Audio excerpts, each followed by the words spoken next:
All right, folks, that music that you hear in the background is setting the mood and the stage for our show today. What's going on, everybody? Hello, Arvanauts. The reason we're not doing our usual awesome intro video is because apparently I don't have my intro video with me, and I am currently still on the road.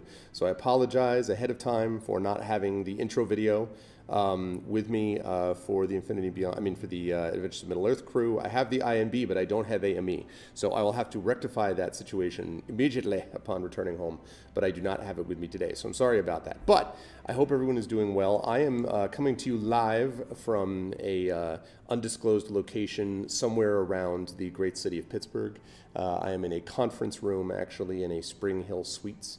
And they were nice enough to be able to allow me to use this, mostly because no one had booked this for a few days. So I have exclusive rights to this for the next 3 hours or so, which is good because the hotel room is going to be checked out of before that. So I'm coming to you live because I did not want a chance to miss this awesome session with these wonderful folks. I should sound mildly echoey, yes, because there is an echo inside this conference room, which is very nice conference room, but it is a bit echoey, so I am sorry about that. But I hope that everyone is having a good time and is looking forward to a really, what should be a very eventful session today with Adventures of Middle-earth. Before we get there, ways to support the stream. If you haven't already done so, please follow the channel. That is always a good thing to do. If you all haven't already done so, please make sure to check out the YouTube channel with !ArvTube, Discord with !ArvCord, the Twitter with !ArvTweets. Please retweet this stream. I did tweet out the stream about 35, 40 minutes ago. So please retweet this stream with !tweet. That would be really appreciated. And check out my Twitter with !ArvTweets. The shop, which has mostly just Infinity and Beyond stuff right now, but is going to shortly have Esper Genesis and Assignment Impossible stuff, that will be !ArvShop, !,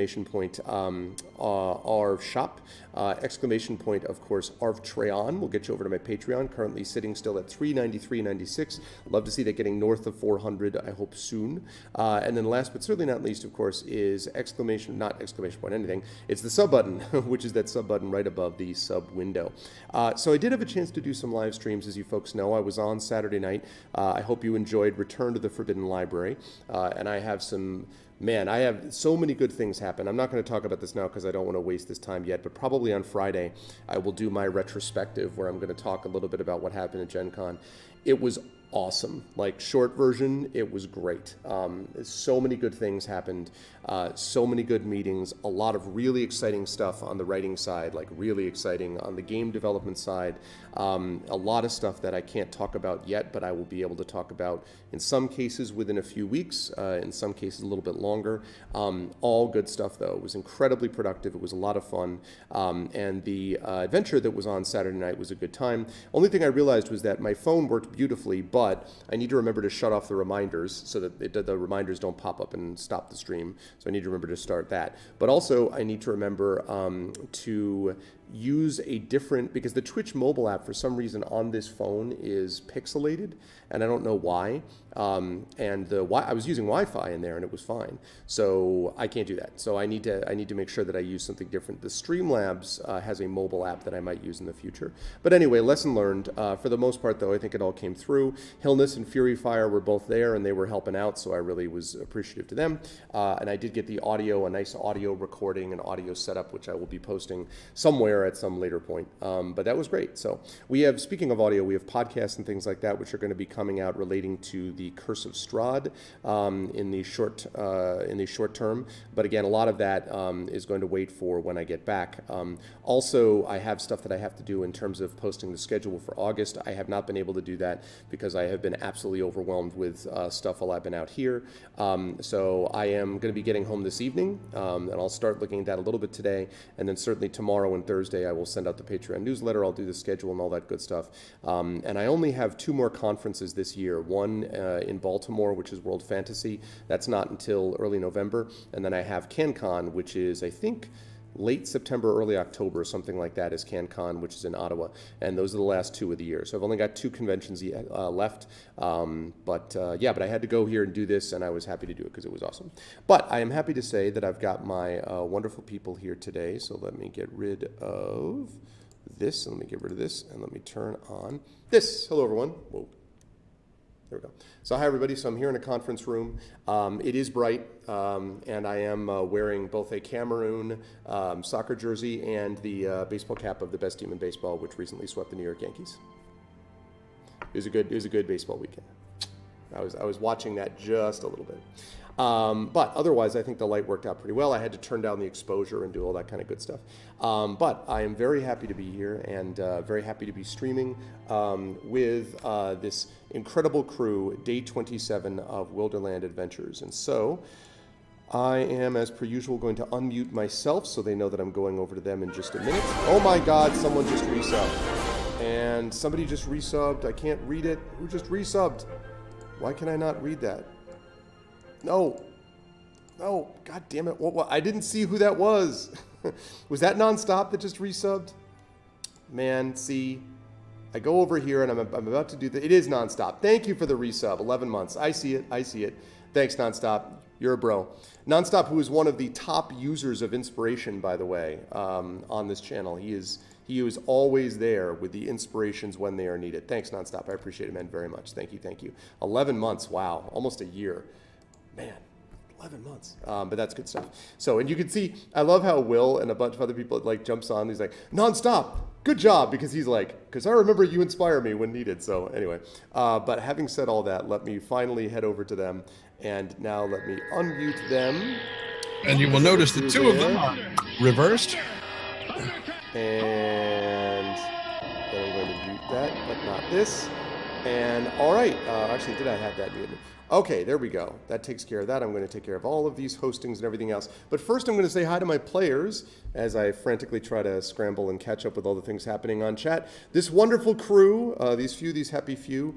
Apparently, Amal is playing the role of Inga today, and Inga is playing the role of the river. So Terry's going to be the river. Before you start moving stuff around, I'm willing to bet that if Amal turns her camera off and back on again, she and Tarry will change places. Let me see. So stop video. That is correct. Wow. Look at you. Wow. That's amazing. Wow. Now I'm going to do that all the time and be like, yeah, I don't want to readjust. Can you just... It depends on what order we joined the call. So I see. Okay. Okay, that's good stuff. Yeah, that's that problem solved. That's that Tawny Bear wisdom that is allowed him to avoid shadow. That would be intelligence, not wisdom. Yeah. Well, no. No. I disagree. There is wisdom associated with where you place these windows. Let me tell you. Let me move down to let these players introduce themselves. It is wonderful to see them all here. I think they are chomping at the bit to get out of depressive world. Yes, is my guess. So I'd say that's fair to say. So let's move down the line and introduce these wonderful players, starting with our good friend Trendane. Hello, Trend. How are you? How's life in the universe, and who are you playing, sir? It's fire season here in California.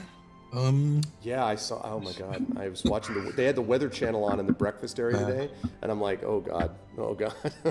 Yeah. So that's how California is. That's why they're starting to just typically refer to this area as the smoke belt, because this is what happens. Wow.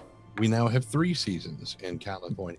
We have rainy and cold, sunny and hot, and burning. So those are our 3 seasons. I saw the weather being described as a fire tornado, that like the hills were so on fire. The hills were alive with the sound of fire. And also being like literally embers being sucked up by like wind funnels and stuff like that, and becoming, as my husband put it, like Sharknado, but with fire. Awesome. Not awesome at all. You go back and you watch the original Blade Runner, and you see some of those dingy red sunrises and sunsets. That's what we're heading for.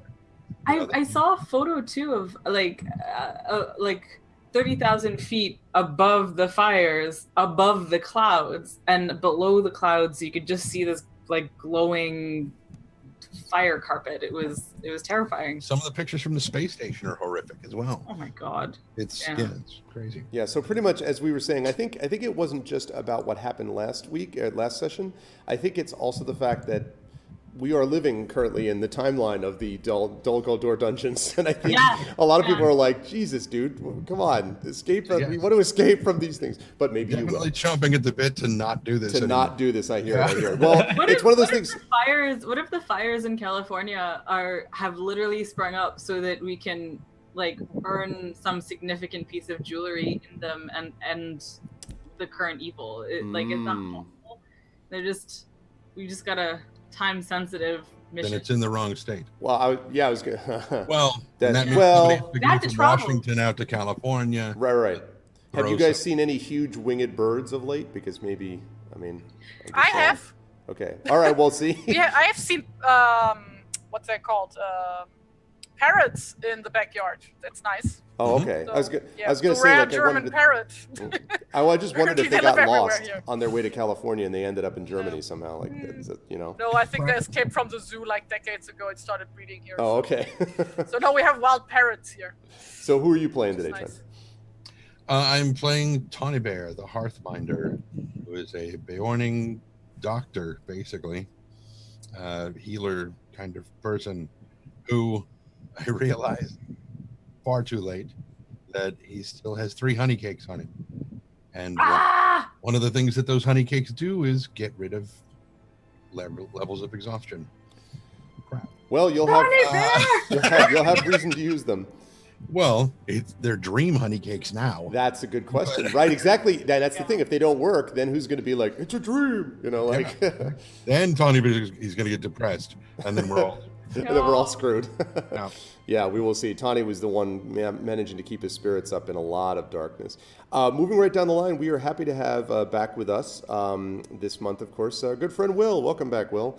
How are you doing? How's life? And who are you playing, sir? Yeah, no, I'm good. Fortunately, wasn't able to be here last week. Had to deal with some bullshit, but I hear that it's just as bad here. So yeah, some bullshit here too. As soon as I get in, everyone's like, it was bad, man. Look at my character sheet. I've suddenly got 5 shadow points. I've got 3 levels of exhaustion. I'm losing hit points. I've now got, there's a button which says miserable on my character sheet. So it's, yeah, I'm excited, but I'm nervous to learn what happened last week. But yeah, no, I'm good. I'll be playing Robust, Staunton, the Dunedain Ranger, who is pretty miserable most of the time anyway. So maybe he'll fit in really well here. This is like place. They were saying that they were missing your sort of dour. Like, this would have been pretty, like, I've always known this was going to happen. Like, this is my life. Anyway. But yeah, it's going to be interesting to see. And as you'll see when we go through some of the updates, yeah, absolutely, we'll see what you have with it. But it's a pleasure to have Will back with us. Can I ask Amal to leave and come back again? Because toggle your camera, don't have to. Or just toggle the camera. Yeah. Sure. Yay, thank you. Much better. So, moving right along, we have, of course, once again next to her awesome curtains that seem, everyone's like got light coming in from that. It's all like nice and comforting and all that. It's like, it's so much. No, my window is covered. Though the way the sunlight looks right now, you wouldn't be able to tell the difference. I was going to say, it looks similar to that. But that, of course, is Tarry Tunes. Hello, Tarry. Welcome again. And how is life, etc. And who are you playing? Hi. Life is warm, way too warm. Yes. It's also fire season here. We had a bunch of fires in this town already. So I also learned that apparently a few years ago a tornado ran right through this town 2 streets over. Okay. That's a thing here that I didn't know is a thing. But yes, I'm doing pretty fine aside from a mild heat headache. But yes, I am playing Inge, daughter of Ida, a dwarf from the Erebor, and she is a wanderer with a pony as a sidekick who carries all her stuff around. Basically, yes. Awesome. Yes, Liliman, who has not been seen. The party can only hear Liliman whinnying on occasion and Stone whimpering on occasion, and then falling eerily and distressingly silent. This just further darkness as we go along. But we'll see. There's always light at the end of darkness. Let's just twist that dagger a little bit. Just, I'm doing as I'm told. But it's a pleasure to have Tarry back with us, and I look forward to seeing how Inga handles things today. And last but certainly not least, of course, we have the person who tweeted right after last session that she was going out for emergency sushi. And that is, of course, Amal. Hello, Amal. Hasn't been since. Yeah, no, exactly. Yeah, exactly. The emergency continues. How are you, Amal, and who are you playing? I am about as well as can be expected, given the dire circumstances. But things are okay. Last time I came back from a bunch of travel. In the interim, I've just been trying to get back into a work groove and stuff. It is extremely, extremely hot here also, but we've just had some thunderstorms, so there's been a tiny bit of relief from that.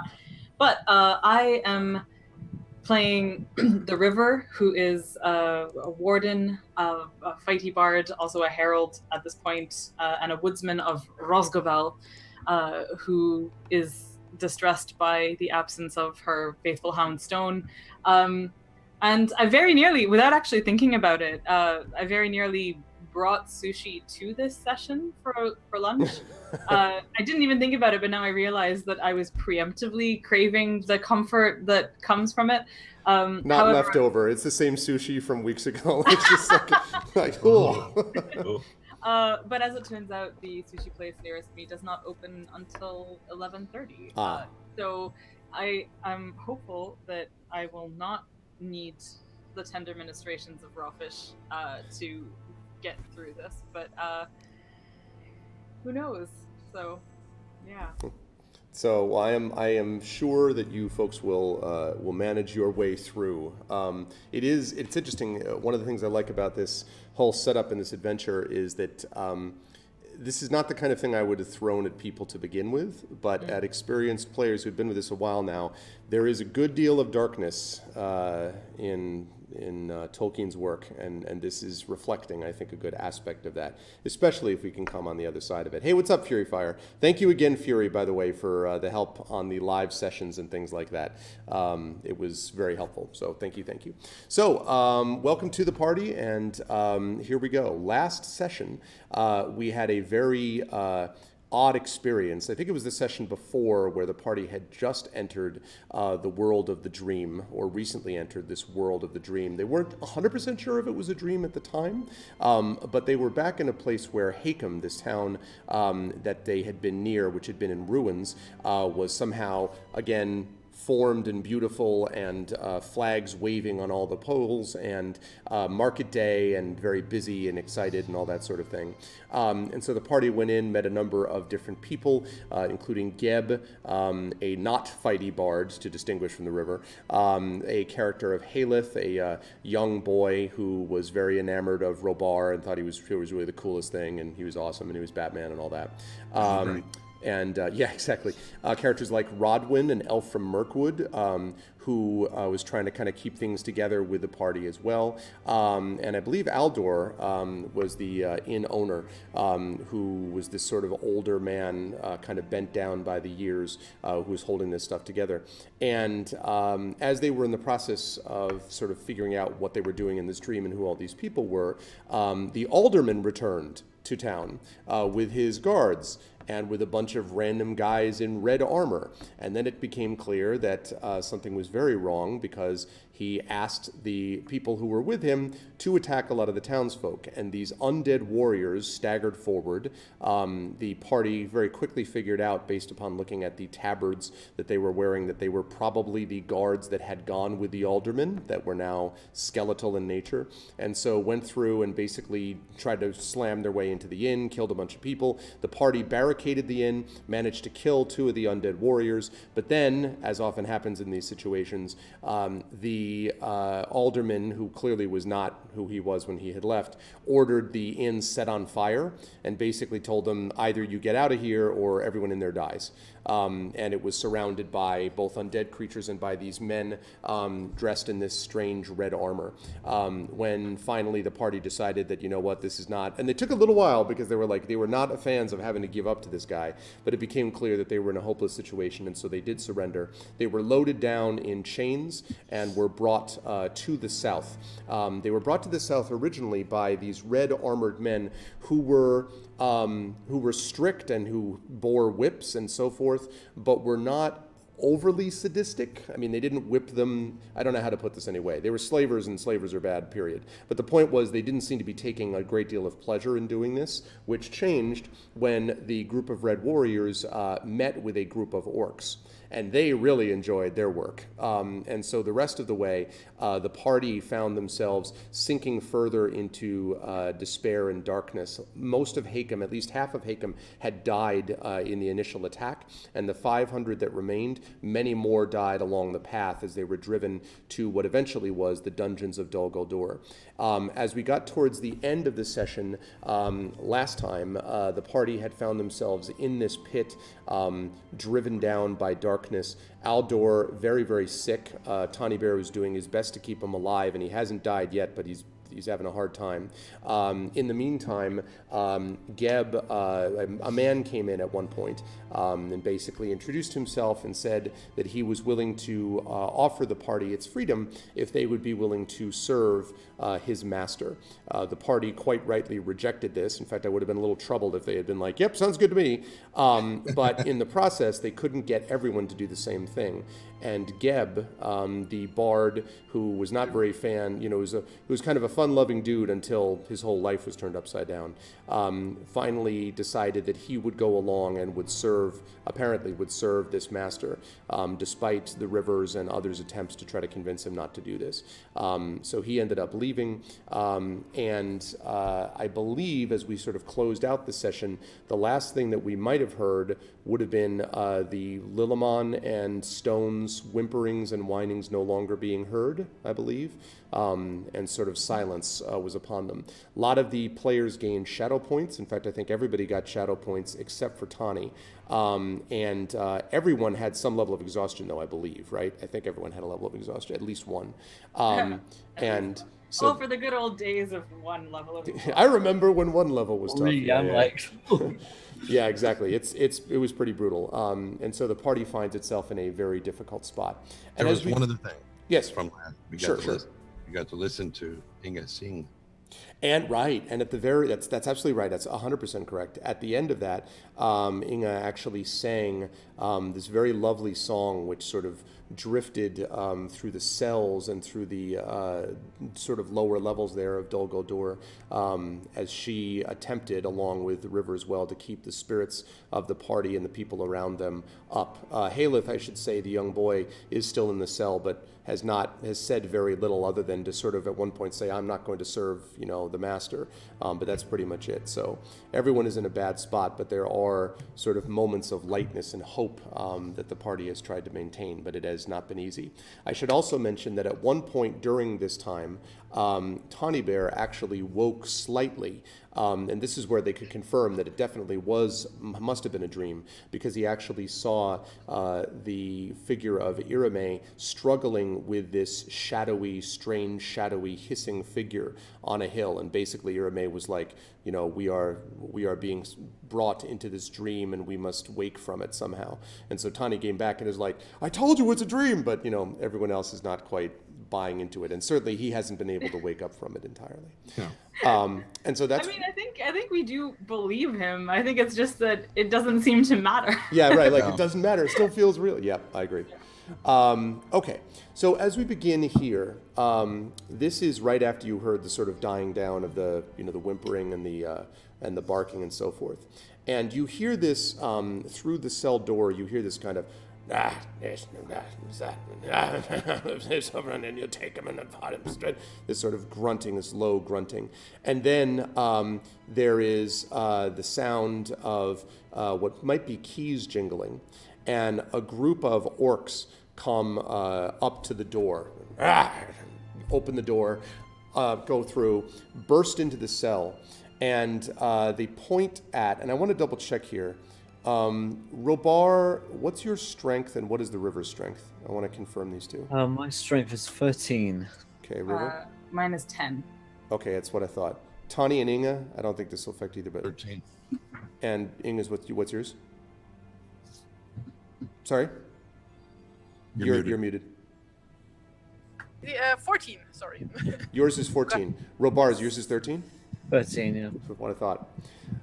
So they burst into the cell and they point at you, Inga, and they say, "Lads want some sport. You're coming with us, slave." And they bustle around you. Now there's like 10 orcs, like and all with the sort of rusty short swords and all that sort of thing. Haleth kind of pushes himself up against the wall. Aldor barely moves. I mean, he's barely alive as it is. And they seize you, Inga, and they throw a sack over your head. And Well, Inga struggles and tries to fight was back gonna and say, throws Tawny's all gonna- sorts of dwarven curses at them. And as you do that, they're just kind of like, "That's what we like to see. Just save some of the fire for the arena." And then they bring them out, and a couple of them start to place bets. "I'll bet you 2 bits she's not going to make it one longer than the other one. You don't know, some of these dwarves can be really powerful, even the women, if you know what I mean." And they're sort of, elbowing each other. And they slam the door behind her and then lock it shut again. And they bring you... Inga, it feels like hours that you're dragged through these corridors and these forge-hot chambers. Sometimes you feel heat burning so close that it feels like you're being passed right by these forges. You hear these clank, clank, clank as if weapons of war are being made and things like that as you're being dragged along. And then finally, you are thrown face downwards onto a sandy floor, and the bag is removed. And as you look about, you find yourself lying in the middle of an arena. And there is a crowd of orcs jeering at you from a ring of stone benches around the arena. And on the far side of the ring is a portcullis, and there's something behind it, something that snorts like a bull and moves like a lumbering mountain. It is a hill troll, and it's shaking the gate, and one of the orcs throws down a weapon to you, actually throws down an axe. It's not yours. It's notched and garbage quality, whatever. But it's they throw it down to the ground and they say, "Good luck!" And they all laugh. And the portcullis begins to crank open. Oh dear. I look at, is it like an arena type of thing, or is it just like a bunch of orcs standing around Straight us? up an arena. Straight It up actually, an arena. it, So- I mean, it's not an enormous arena, but it's Yeah, definitely okay. an arena. It's not the So, Colosseum. Yeah. It's a Like, portable I look arena. at the yeah. walls at first. Like, is there anything that looks like I could climb up it or something? Well, so the walls of there's this ring of stone benches that are around the top of the arena. The walls are probably about, they're fairly tall. They're probably about 5 or 6 feet high. This creature that is coming out of the portcullis, which is clearly a hill troll, is a little taller than the wall itself. You are not, though. And the problem is that the benches of the orcs are like right there. And you can see that all of them, they're all like yammering and shouting at you. But there's a few of them that are standing also, and you can tell that they're staring down like with swords held. Like basically they look like guards. Like they look like they're sort of like, this is just in case we, someone tries to get crazy. So running away would be a stupid idea. Doesn't seem likely. Yeah, okay, then fighting this thing would also be a stupid idea. Oh god. As the portcullis opens all the way, by the way, the troll emerges blinking into the firelight, and it sniffs, and it scents you, and then slams its mighty fist down on the ground, and like the sand sort of shoots up from the fists, and everyone around, as they're staring down at you, it begins to lumber forward.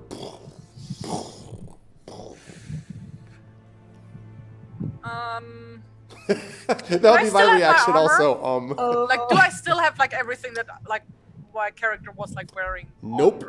You are not wearing armor. You have this axe, but you are not wearing armor. Well, that sucks. Sure does.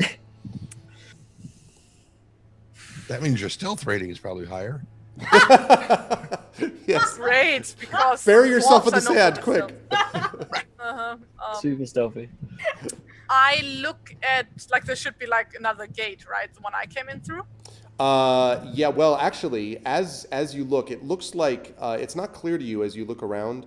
There might be what looks like had been a ladder that was retracted. You don't remember going down the ladder, but you were also, at times you were like literally carried by them, so it's not clear. It could have been they brought you down there, or maybe they brought you through the portcullis and then like threw you in there and then left and then let the troll out after. I mean, it's not clear, but you don't see any obvious gate. Maybe a spot where there was a ladder, but... Since this is a small arena, I doubt that this arena comes with like rooms attached to it. So like the prisoners must have been kept somewhere else. Right. So... It certainly felt that way for how long it took you to get there, too. Yeah. How wide are like the gaps in like the gate? Like, I'm assuming it's like iron bars, right? Right. They are probably about, oh gosh, as I do some mental calculations in my head, maybe about a foot, sort of in diameter, a foot, you know, in size. So I have no idea how much that is. Oh, it's 12 inches, which is, oh god, what is that in? A foot is like a third of a meter. A third of a meter. Ah, so about okay, a third so of a meter, not yeah. wide. Yeah, okay. Oh, the axe I gave me, is the shaft made of metal or of wood? It's made of metal. Oh, the shaft. The shaft, no, I take that back. Okay. Sorry, the shaft is made of wood. I beg your pardon. I thought you meant did they give you like a play axe, like a practice axe? No, specifically the shaft. No, the shaft is made of wood. Lego's my first axe. Yeah, Fisher Price, my first axe. Thank you, Fisher Price, not Lego. Fisher Price. It's Lego, my first Caltrip. Yes. Yes. Can I see like how the gate is open from where I am? Yes. Well, it seems to be opened from so the end of the arena. This sort of wall is higher, and the portcullis clearly is being raised into something up there. Presumably, someone or something is cranking it up, but you can't see those people because it's like that whole area where the portcullis is being raised into is enclosed by rough stone.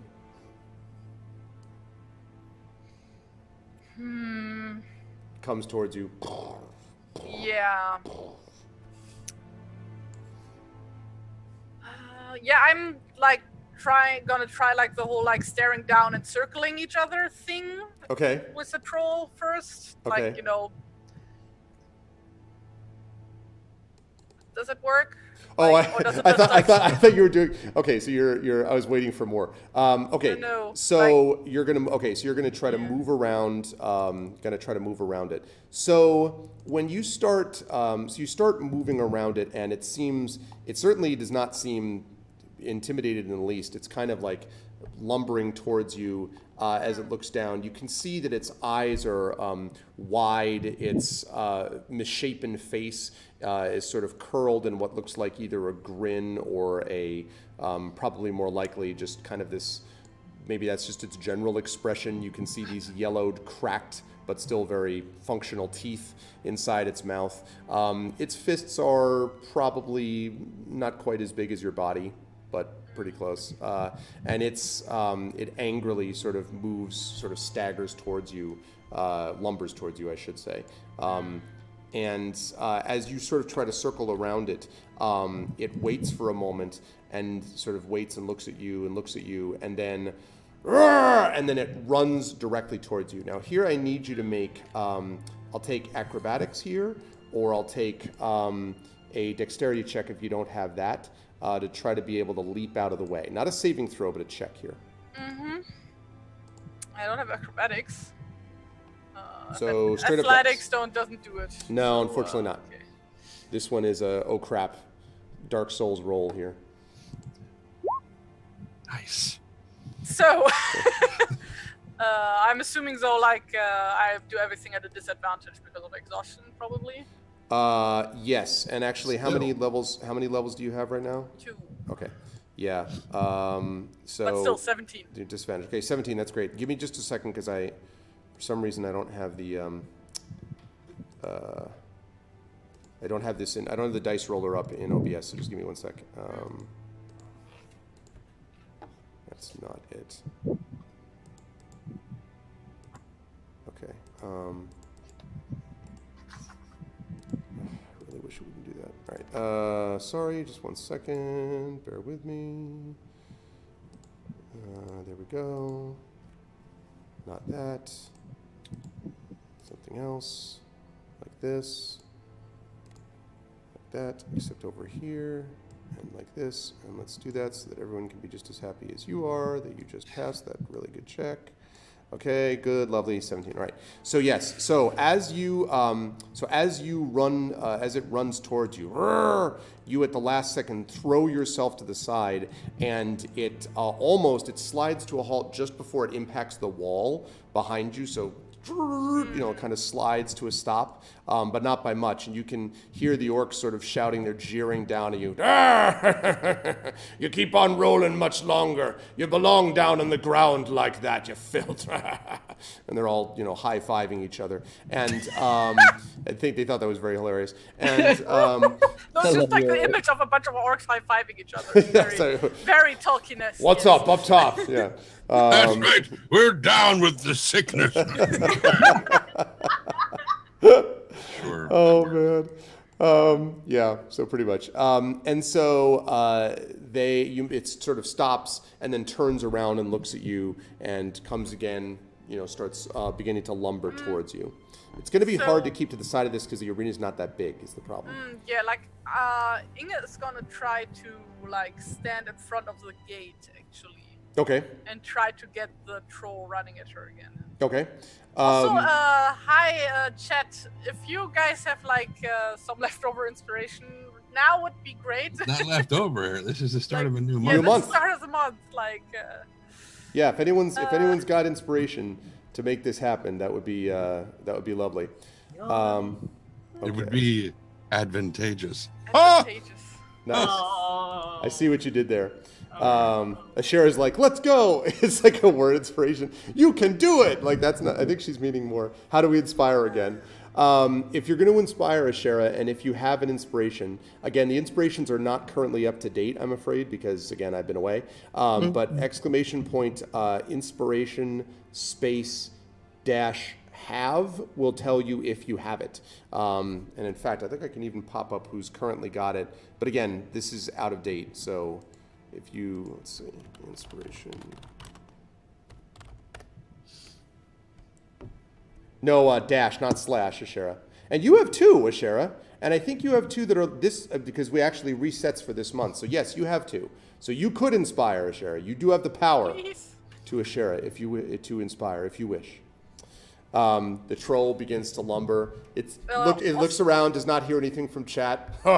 Begins to lumber, towards... Well, you're an ugly fellow, is what Inge says to him. She tries to provoke the troll. Oh, he seems pretty provoked. Yeah.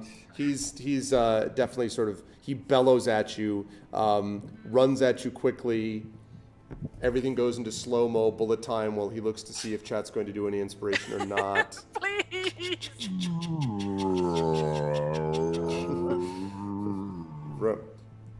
Oh, you just joined the watch. Who needs it? Well, Inge is facing a hill troll with a rusty axe and no armor, surrounded by a bunch of orcs. So probably her. No. He's like, I inspire Tawny Bear. What? I just, because... from down in the depths you hear, it's a dream. Exactly. Don't believe them. What's up, Hillness? Okay, so... Ashera has done the inspiration. Yay! Thank you, Ashera. Okay. Thank you. All right, so you may roll this then. So that cancels out basically your disadvantage. So because you're making, still you're doing it. You normally would have disadvantage. So just a normal roll now. Okay. Let's hope for the best. Yes. Oh God, I'm too afraid to click it. You can do it. I believe. Oh God, 14. Okay, so 14. So it lowers its head, and you manage to duck out of the way. It does clip you as it goes by. It does 2 points of damage to you. But it slams into the gate. And you can see, you hear this, it rattles for a second, and there's silence. The orcs angrily yell down at you. You see the troll turns around. It's got these imprints of the gate in its forehead now, where it rammed in, and looks like it has a little bit of blood on it. Now it looks really, really upset. And it's sort of, what it does is it actually jumps towards you. Now, not jumps 10 feet in the air, but it literally is like jumps like this. So I'll need you to do this again, this dexterity check again, because, you know, or I mean, actually, you could, if you want, just try to stay there, but there is a huge troll leaping at you. So, Well, I'm totally gonna know. Like Inga's gonna try to run away, like in front of the gate again. okay. Like after, like basically she waits for like a second for like the troll to like get some distance to the gate, and then she's gonna like run in a circle around the thing until she's in front of the gate again. Okay. basically. Let's see if she escapes the jump, though, first, because Okay. the You need to let's call do him that first. Waffle Cone from now on. Waffle cone. Waffle That's good. Cone, because got the grid on it. Yep. That's unfair and cruel. As it runs after it. Or if he's only got the 2, then it's like, look, a pound sign. All right. So dexterity roll, yes. Yes. Hashtag suck it. Nice. Wow. Oh, no! Well, the problem Advantage. is. What are the Wait, Oh no. man, Oh, balls! Wait, is she not going to take that? can't. No! Since it's a disadvantage roll, so he slams down upon you. You try. Basically, what happens is your foot slips on the sand. You take 10 points of damage Oh, as the Jesus. creature slams it into the ground. Now the creature is currently like half on top of you, like your leg is pinned underneath. So you'll need to make a strength check as it sort of looks around. For a minute, it seems confused, like what happened to you, and you're like, I'm down here. So you need to try to pull your leg free. So to do that, you're going to need to make a strength check. And this Can you I have can use athletics athletics. check? Yes, Yes, athletics thank is good you. for I'll this. take Yes. athletics, please. Athletics you can sure do. You're still dealing with disadvantage, but you got a better one here. 10. Not really. The weight of this thing is on top of you, and so it slams down its fist. Let me see if it. Let's see if it's able to hit. Disadvantage is the worst. Yep. Yes, The it worst is. mechanism. Oh, But advantage is the best mechanism. See, it's the problem. That's a great Does mechanism. anybody in the audience have like coffee to give to Hilder so that she can lose exhaustion? oh. Okay, let's see. Can I break off a piece of honey cake and throw it and bounce it through the thing and land it? Ricochet it off every passageway and all. Yeah, I don't think that's how it actually, works. not that I want things to be worse for us, but if they took all of our stuff, would they have taken honey No, they didn't. They left his honey cakes with him, probably figuring like, who cares if he still got it. I think they didn't pay attention. They were mostly interested in weapons and armor. They did take his staff, of course. So I was going to say, you would not part an old bear from his walking stick. Yeah, no. 16. I'm going to guess is not going to do it. Oh, actually, wait. You have no armor. What? That's definitely going to do it. Yeah, I forgot about that. So let's see. Ooh. You can forget about it again. She won't mind. Yeah, no, I Yeah, know. please. Forget about it. Ow. How many hit points do you have left, by the way? 'Cause I'm looking- 14. That's what I thought. So you take 16 points of damage as the thing just slams your head into the ground repeatedly, like over and over and over again. As you lose consciousness, Inga, you hear sort of laughing and cackling and just cheering and a couple of curses from someone who thought you might last another round. The jingling of coin changing. Yes, exactly right. And so you are completely knocked out. You will be happy to know that as you sort of come to consciousness, the rest of you see the cell door. You just hear, way in the distance, I should say, the three of you just hear the sounds of yelling and screaming way in the distance, but you don't hear any specifics. About probably a good half hour to an hour maybe after she leaves, Inga is brought back. The door is opened and her lifeless body, unconscious, is tossed onto the ground and says, "This is." Her And like full body that is unconscious. It's unconscious. unconscious. Yes. I Okay. did say unconscious. But you also said lifeless. Which Yeah. Oh, well, it is lifeless, but not completely empty. It's lifeless at the Not moment. devoid of life. Yeah, it's not devoid of life. So as they throw it in there, and the orcs, again, there's a bunch of them, and one of the orcs, as they're leaving, they lock the door again, and they say, "That was so much fun. We're going to do it again tomorrow. In fact," and he jabs a finger at Haleth, "You're next, boy. We'll be back tomorrow night." And Haleth is kind of like just shivering, kind of like holding himself as he looks both from the orcs back down to Inga's not devoid of life, but lifeless body. Okay. And then silence reigns as they leave, their And laughs Tawny. echoing off the walls. Tawny's going to her. Yeah. Okay. River's gonna like scramble over to her as well to see if she can help Tawny in any way. She looks like she looks terribly bruised and beaten. In fact, her leg looks badly damaged, as if maybe something inside the leg was crushed. She has blood everywhere. She just looks like she's been tossed and beaten by something very large and bad. Tawny, you're able to do a medicine check that stabilizes her, and a couple of hours later, she basically returns to, let's say, a point or two. You could use a honey cake here if you wanted. That's up to you. But I don't know how you want to distribute them. But either way, she does come to consciousness, even if you don't do that. And you come to consciousness hurting all over, like it's about as bad as you've ever hurt. And you see the your three companions sort of looking over you anxiously, and you hear the sound of sniffling that sounds maybe like Haleth, an occasional groaning that might be Aldor, sort of in his fever dream, and that's it. And they're sort of staring at you in the darkness.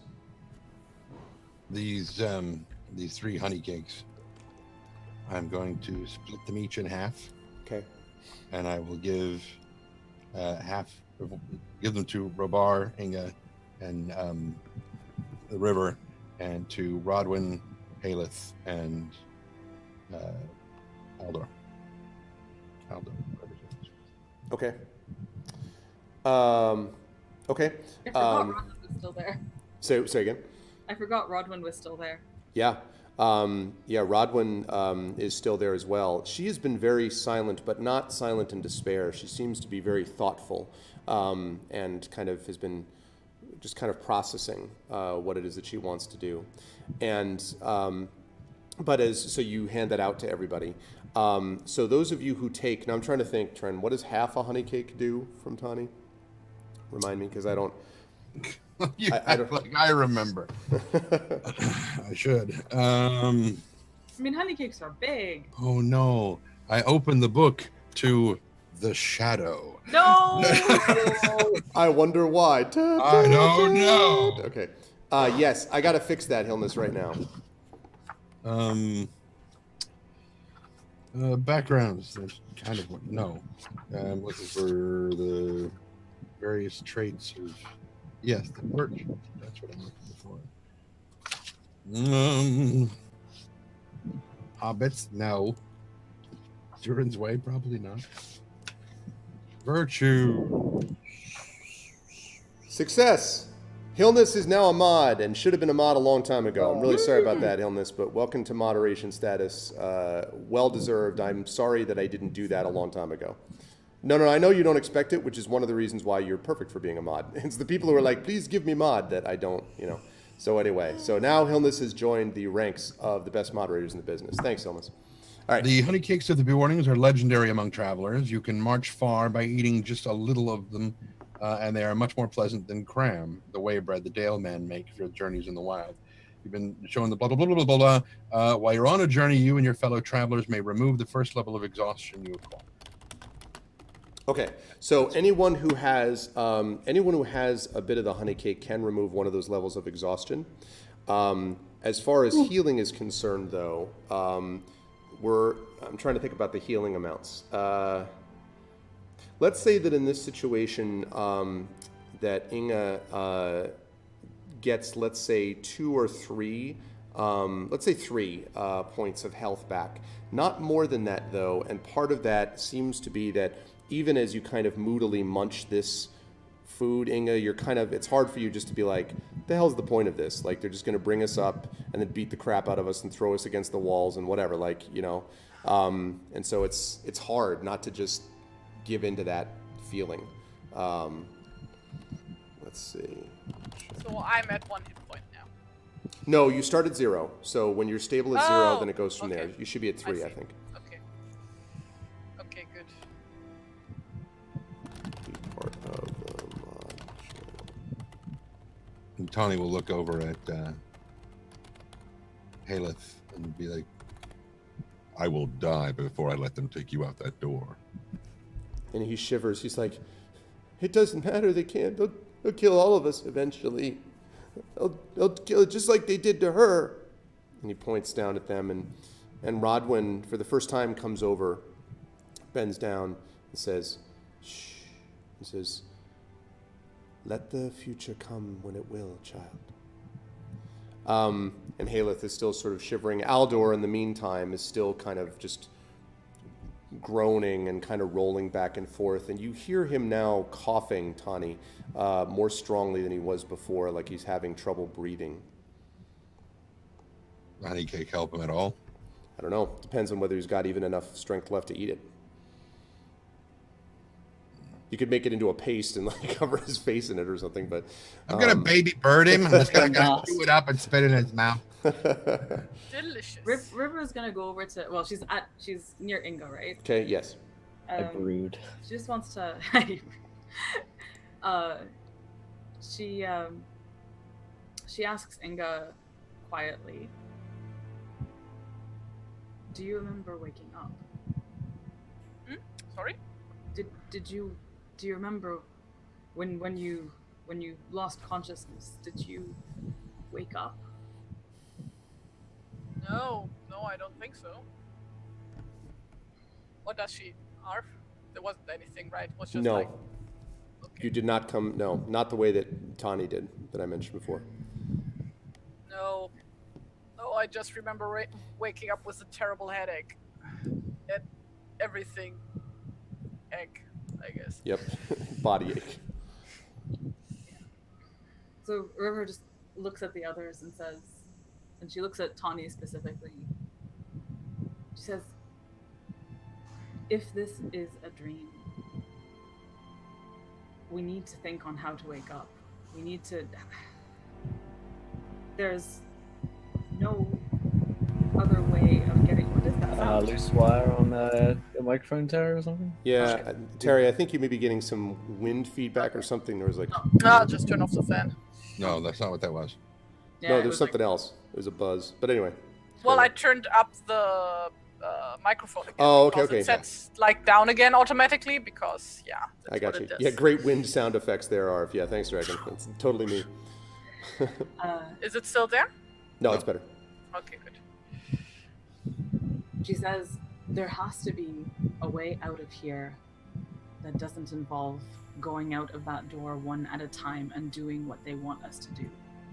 There has to be some other way of waking up from this. Maybe death is the answer.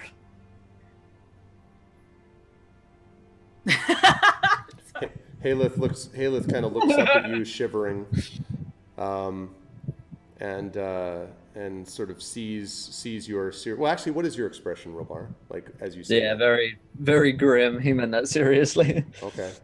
I couldn't quite get out of line about laughing on myself. But yeah. And so Haleth just kind of clutches his knees, and puts his head down. I don't think so.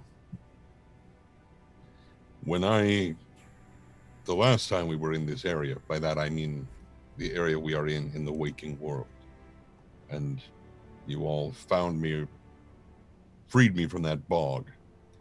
I don't think death would have been a release at that point either, not the kind we would want, and I don't believe that's the case here.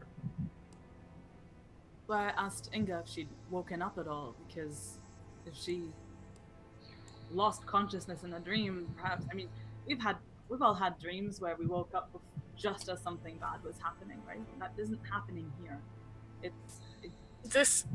I don't believe that this is a dream anymore. Like, I'm hurting so much. Like, I don't know what to do anymore. Like, it's not a natural thing. It's not the way that we would, dream. Is that wind again, Terry? Oh, that might be me on the wind. Sorry. No, I'm pretty sure it's Terry. Really? Mhm. Oh, yeah, probably it's Terry.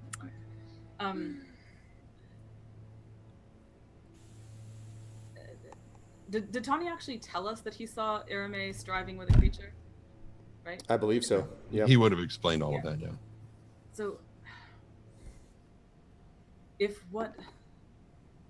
Irame is awake and striving with a creature, Rodwin, do you know of creatures that affect dreams like this? Have you ever heard of anything like this before? And Rodwin sort of shakes her head and she says, "To me, we are in the real waking world. You speak of dreams. I cannot say that we are in one, but I believe you if you say that we are part of a dream. It is one from which I fervently wish we could awake, but I have no experience in these things." That was not her question. And she kind of glances over at you. Do you know of any entities, creatures whatsoever that can do things like this? And she shrugs and she says, "Creatures of shadow, those that live in the world beyond, between ours and the world of dreams, those who poison our days and darken our nights. Yes, there are such things, many of them in this world. Do I know of one that has done this specifically? No, but I have heard stories, as have all my people." How would one fight such a thing from within the dream? And she says, "My people believe that in the time where one is, one must do the best good. If there is a creature in front of you upon which you must fire an arrow, then you must fire the arrow, even if to do so means you will have no arrows later. You must defeat what is in front of you first. If this is a dream, you must live it the best way you can. What happens upon waking may be determined by what you did while you slumbered. At least, this is how my people say it." More riddles. They're no Yes and use no. to us now. Yes and no. There is a sense in what she says. If she, Erme, is fighting this thing in the real world, then perhaps we can assist by bringing some light to the shadow from within. Weaken it without, so that she has an easier time in dealing with it. Who is to say she has not yet abandoned us and left us here to die? I say. For I've seen her. And I choose to believe.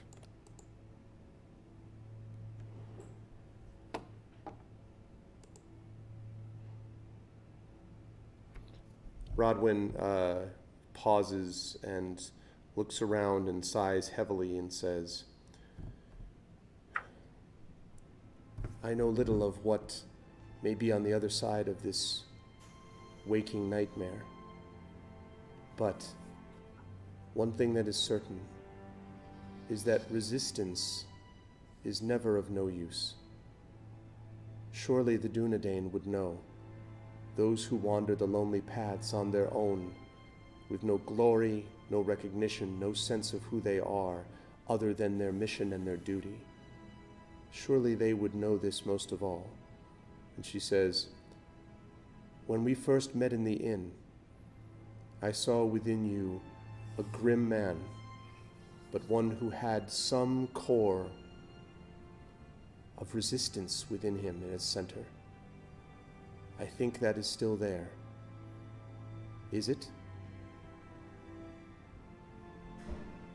And Robar, before you answer that, there's a moment where there's this flicker of recognition, like there's something about her face just for a moment that seems familiar.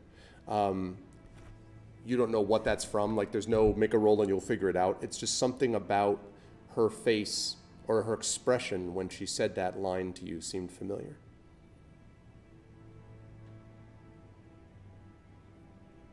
Don't expect me to go down without a fight. And she says, "The boy doesn't expect that either." And she kind of jerks her head over her shoulder at Haleth, who's like, again, like head down. Well, if the end does come for him, we'll be there with him. And she nods. And she says, "As will I." As you're all sort of looking at each other, you hear there's a sound of someone coming towards the cell. And as you look out the door, you can see a familiar figure. It is Geb, but he is now dressed in finery and in clothing that befits a lord. And he has with him a tray. And he unlocks the door. As you look, you see that there's a couple of guards that look like probably orcs that are like somewhat down the passageway, but they're kind of, looking down at the cell. He unlocks the door. He slides the tray in, just opens it wide enough just to slide the tray in, then closes the door again. He looks at all of you, and he says nothing. His eyes look dead to you. Not dead like he's been taken over, but just, And he says nothing, and he turns away, his shoulders slumped, and kind of shuffles back up the passageway. Your slave's tunic is very fitting. He flinches as if you've struck him with a dart, but keeps moving. And now I see you understand what I was trying to tell you. And as he gets back to the orcs in the passage, they kind of pass and watch him as he moves beyond them, shuffling, as if he has an enormous weight upon his shoulders. Rodwin says, regardless of what we do, if the orcs meant what they said, it means the boy will be taken tomorrow. We must do something. Can we... That's good in a way. We know what they plan. And knowing these orcs, they're not likely to change their plans with a sudden stroke of inspiration. So at least we know what their next move is going to be. She says, so then what must ours be? We should train him somehow. Make it so that he will not just be lamb to the slaughter. What did they send against you, Tarry? What did they... Yeah! I look through the dream to go deeper. You spin a top on the floor. You're on a train track. You know you're going somewhere, but you don't know where. Yeah, no, what was my line? What did they throw at you, Inga? Well, Inga kind of sits up while grunting about her brain.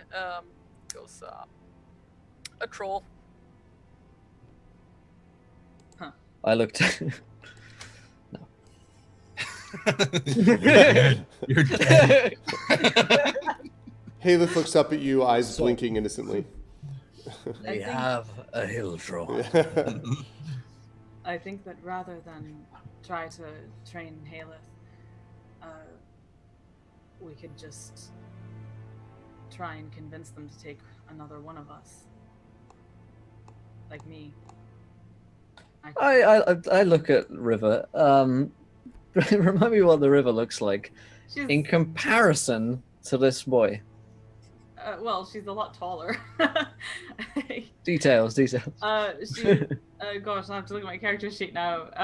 She is, I think, 5'10", and kind of brown, dark hair, blue eyes, very lean, not very muscly. Well, I mean, muscly in terms of definition, but quite lean, and more acrobatic than anything else. Maybe we could convince them that the boy is someone else. What? And I don't think the Robin orcs looks at you in confusion. I don't think the orcs are very attentive to detail. I don't think they recognize too much. If maybe one of us could look a bit like the child. Cut her hair. Oh, I see. Or his outfit, that kind of thing. If we put him in a similar position, the child face down, kind of thing. Maybe we could convince them. Maybe. Do I look anything like this kid? I'm blonde. You could look, well, I mean, you're much taller, and you don't carry yourself the same way. you could have looked like him when you were 10, 11, 12. Okay. But What I'm thinking is, you know, the orcs walk in, they see Robar or whoever else. Maybe we cut the hair, make it look similar. You know, face down like the boy is right now, as they just saw him. right, And then everyone else acts as if it's the boy, okay, and the orcs are, you know, pretty dumb, and probably just think it is. okay. Could be a bad idea. Trying to figure out if I'm- I should shoot this down now or wait until the guys get here. Yeah, I was thinking. I found myself thinking more of just, you know, I mean, they're not very smart, but we are all sort of at disadvantage. And Yeah. I mean, I think Robar's more thinking like he'd rather die than the kid die. oh, totally. River was thinking the same thing. I figured River was just gonna I volunteer as tribute it, and Well- lean into her you know, persuasion and stuff like that instead. Inga says actually we could just you know, provoke them, anger them, and then they'll be like, hey, you look like you want to fight in an arena. Exactly. I think we perhaps don't need to use sophisticated tricks against them. I think that they're more like, you know, twitching. How about this then? One by one, we all die. Together, perhaps we stand a chance. What if we can lead them into, or bait them into anger? Perhaps we can convince them that a team game might be more interesting than a solo sport. That idea has some merit, I think. Perhaps we challenge someone, their leader, to prove himself to us. Orcs like a fight, they recognize strength, and they worship their leaders because they have that strength. When they no longer have that,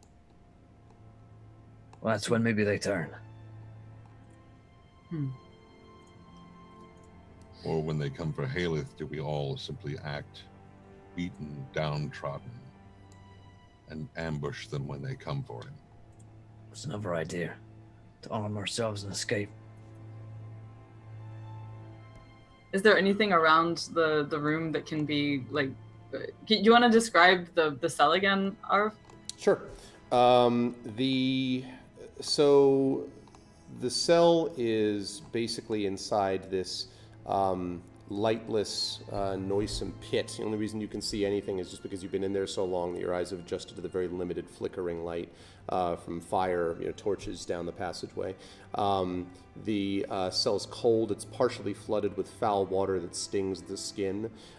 There's a single door that has a few, it's basically like a cell door, a typical cell door, which is locked from the far side. And which is opened only when the guards, throw in some moldy bread. This tray that has some more, moldy bread and, some bowl of some gray gruel on top of it. And that's pretty much it. It's not very large, no cots, no, nothing like that. Can Inga use her knowledge of architecture and stuff and masonry to find any possible weak spots in the door or something? Sure. The door itself is made of iron bars, but you could definitely look and see about the sort of way that it locks into the stonework. Sure. I hate to tell you this, but you are going to be making this check at disadvantage. I know. It's taking 10 is still a thing, right? It's not like this one is in a hurry, really, is it? It's not so... Well, okay. Let's put it this way. You can make the check. The extra time that you have will allow you to... I guess what I'll say is it'll allow you to... I'll let you counteract the... There's not really a taking 10 concept in the same way here, but I will let you negate that disadvantage if you're going to spend your time really kind of concentrating and looking around. I'll let you do that. One thing I want to point out though, as you're doing that, it's going to take a few hours. As you're doing that, what are the other three of you? Rodwin is basically with the boy. Aldor is sounding like he's in terrible shape. Rodwin is with the boy as well. So what are the three of you doing? Sorry, Rodwin is with the boy. I said that. Right. But before Inga starts doing that, whatever it wants to say is just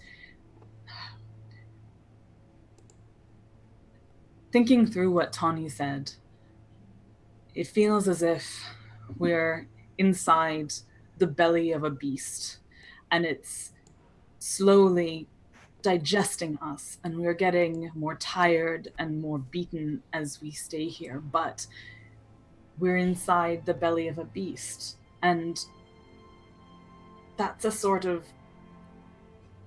tender position to be in if we can somehow from here, from within, find some way of stabbing up through its heart.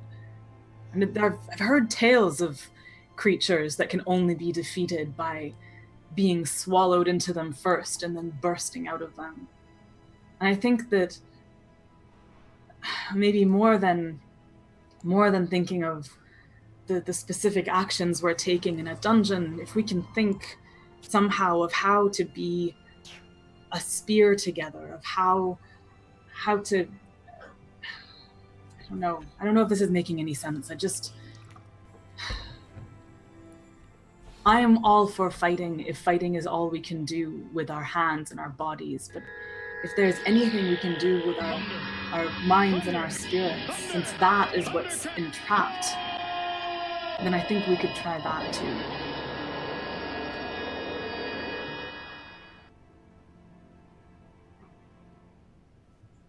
I'm up to suggestions.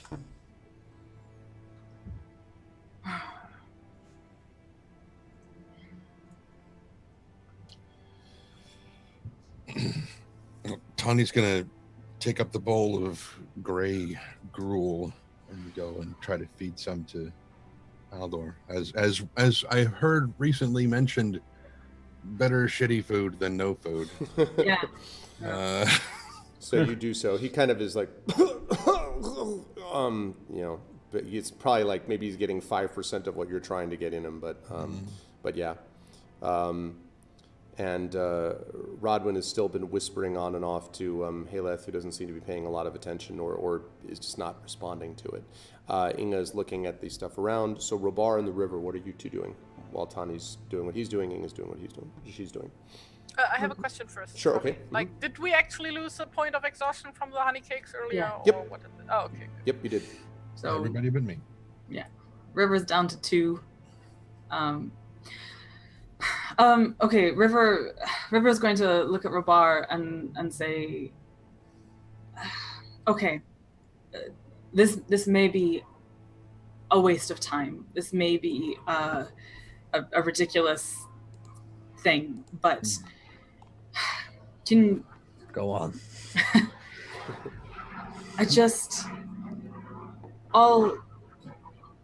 I'm gonna feel especially ridiculous because I don't know what the mechanics of this are, but I'm just but she says, can come closer and give me your hands. Okay. You say this to Rodwin also, River, or just To anyone everybody? who like wants to try this. So Rodwin does reach out to you. Haleth does not. You're not 100% sure if he even heard you. Look, everyone, can we try something together just for a moment? Right?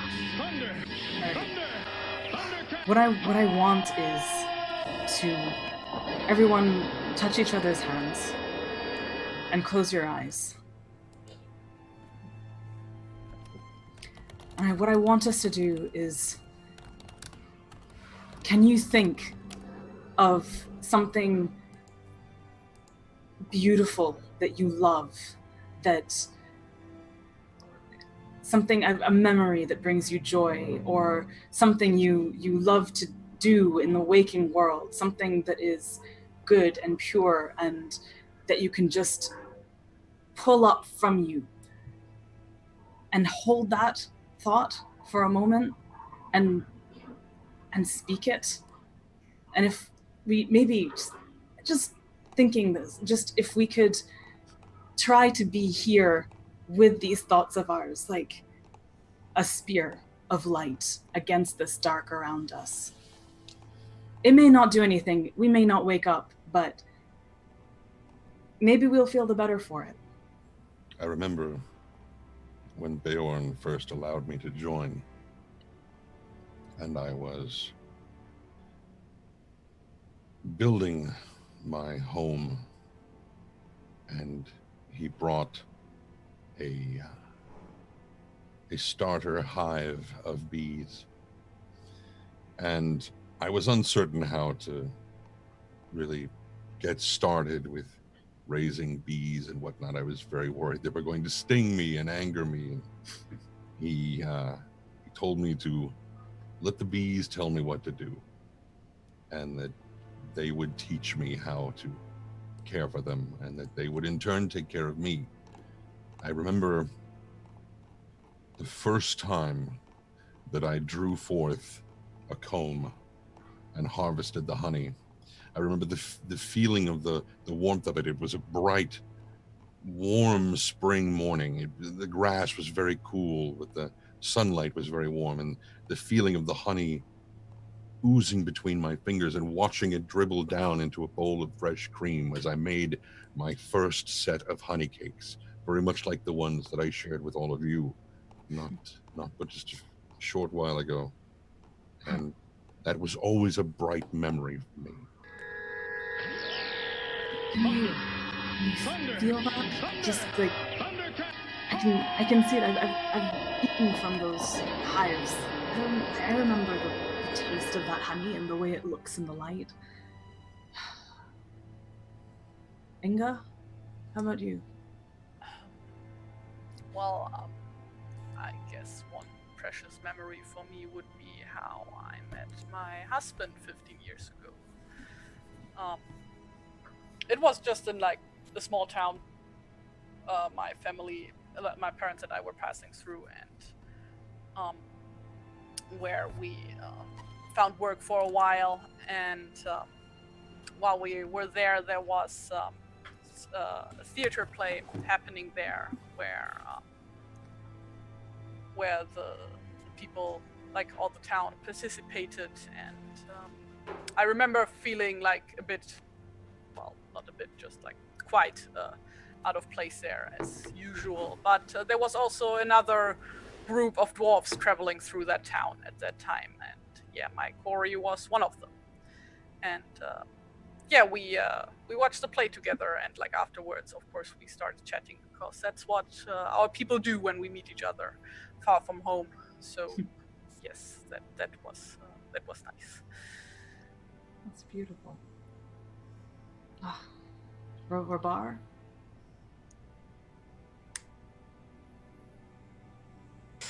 Well, aren't many times that I look back fondly on memories, but perhaps there are a few. Forgive me, I don't have many fond memories of home. They don't have to be about that. But I remember a time not so long ago where we stayed at Bjorn's house for rest and quiet. And there was songs, funeral songs for the deaths of friends, and fires and food and storytelling, kinship.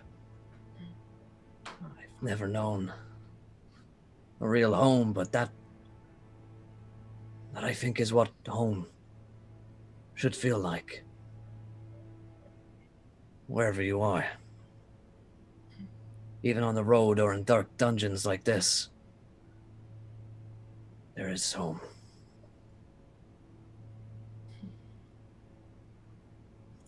The first time I got up on a stage, I was terrified, and my hands were shaking. And they were shaking so hard I knew I wouldn't be able to play the instrument that I'd brought with me. But I looked out at the audience, and it was just this sea of people, and the silence as they waited for me was deafening.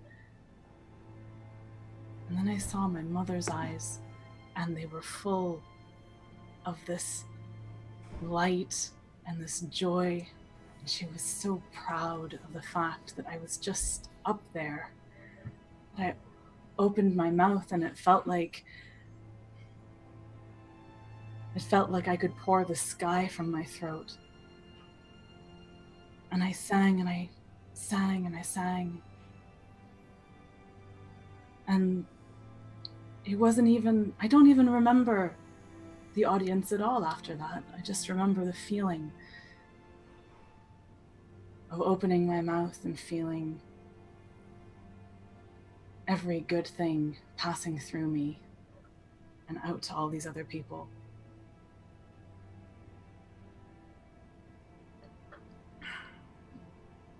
And Tawny kind of glances over at Aldor. Okay. Haleth or Well, it Aldor? depends. Aldor. Yeah. Depends on Aldor. And then turns his head towards Haleth and says, "You will have to speak for your father. What is your first happy memory with him?" And Haleth, well, so Haleth is not necessarily related to. He's not, I always thought it was no, father no, and no, son. they're not. Sorry. It's not more Whatever. Belgo and you know, Right. but that's fine though. Do you want to say about Haleth's father in Yeah. general though, or at least Yeah. And so at first he doesn't say anything as if you know he hasn't really heard, and then he says, There's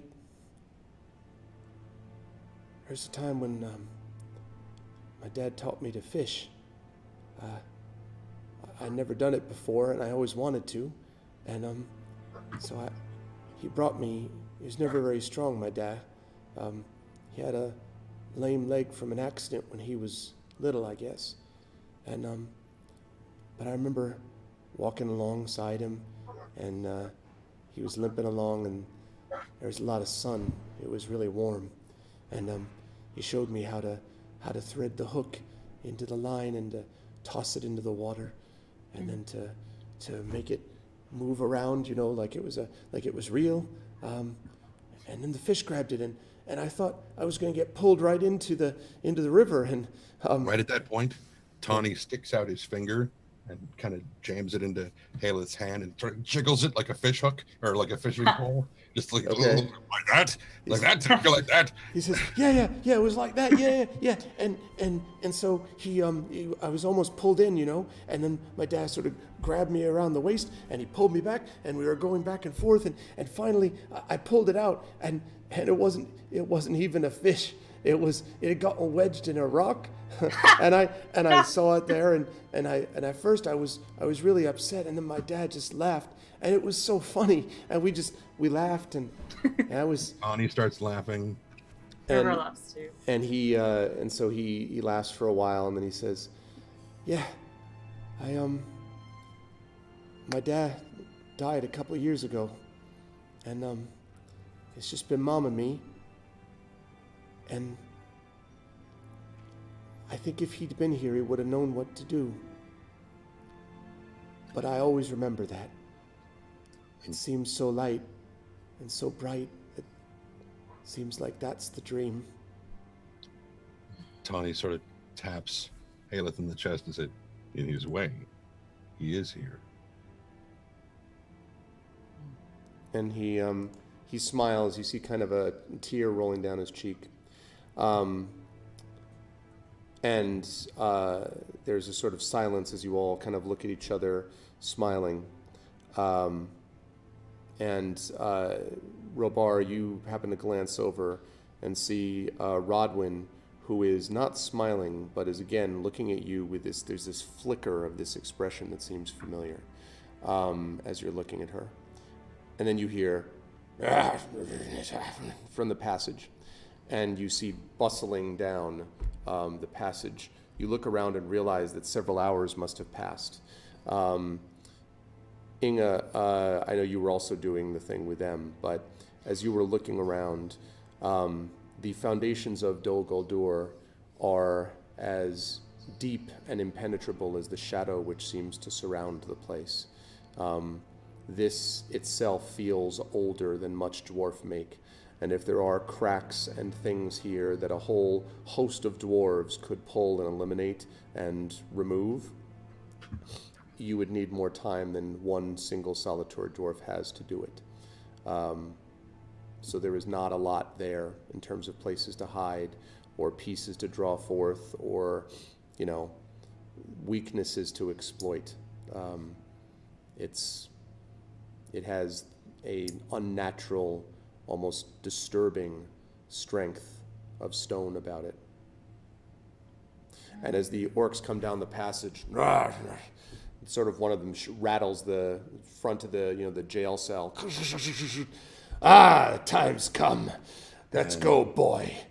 As they are heading down towards right before they get there. Right, yeah. Just a quick look to everybody and said, shall we set the stage? And Tony his face just slumps to just complete exhaustion and depression, and he just slumps.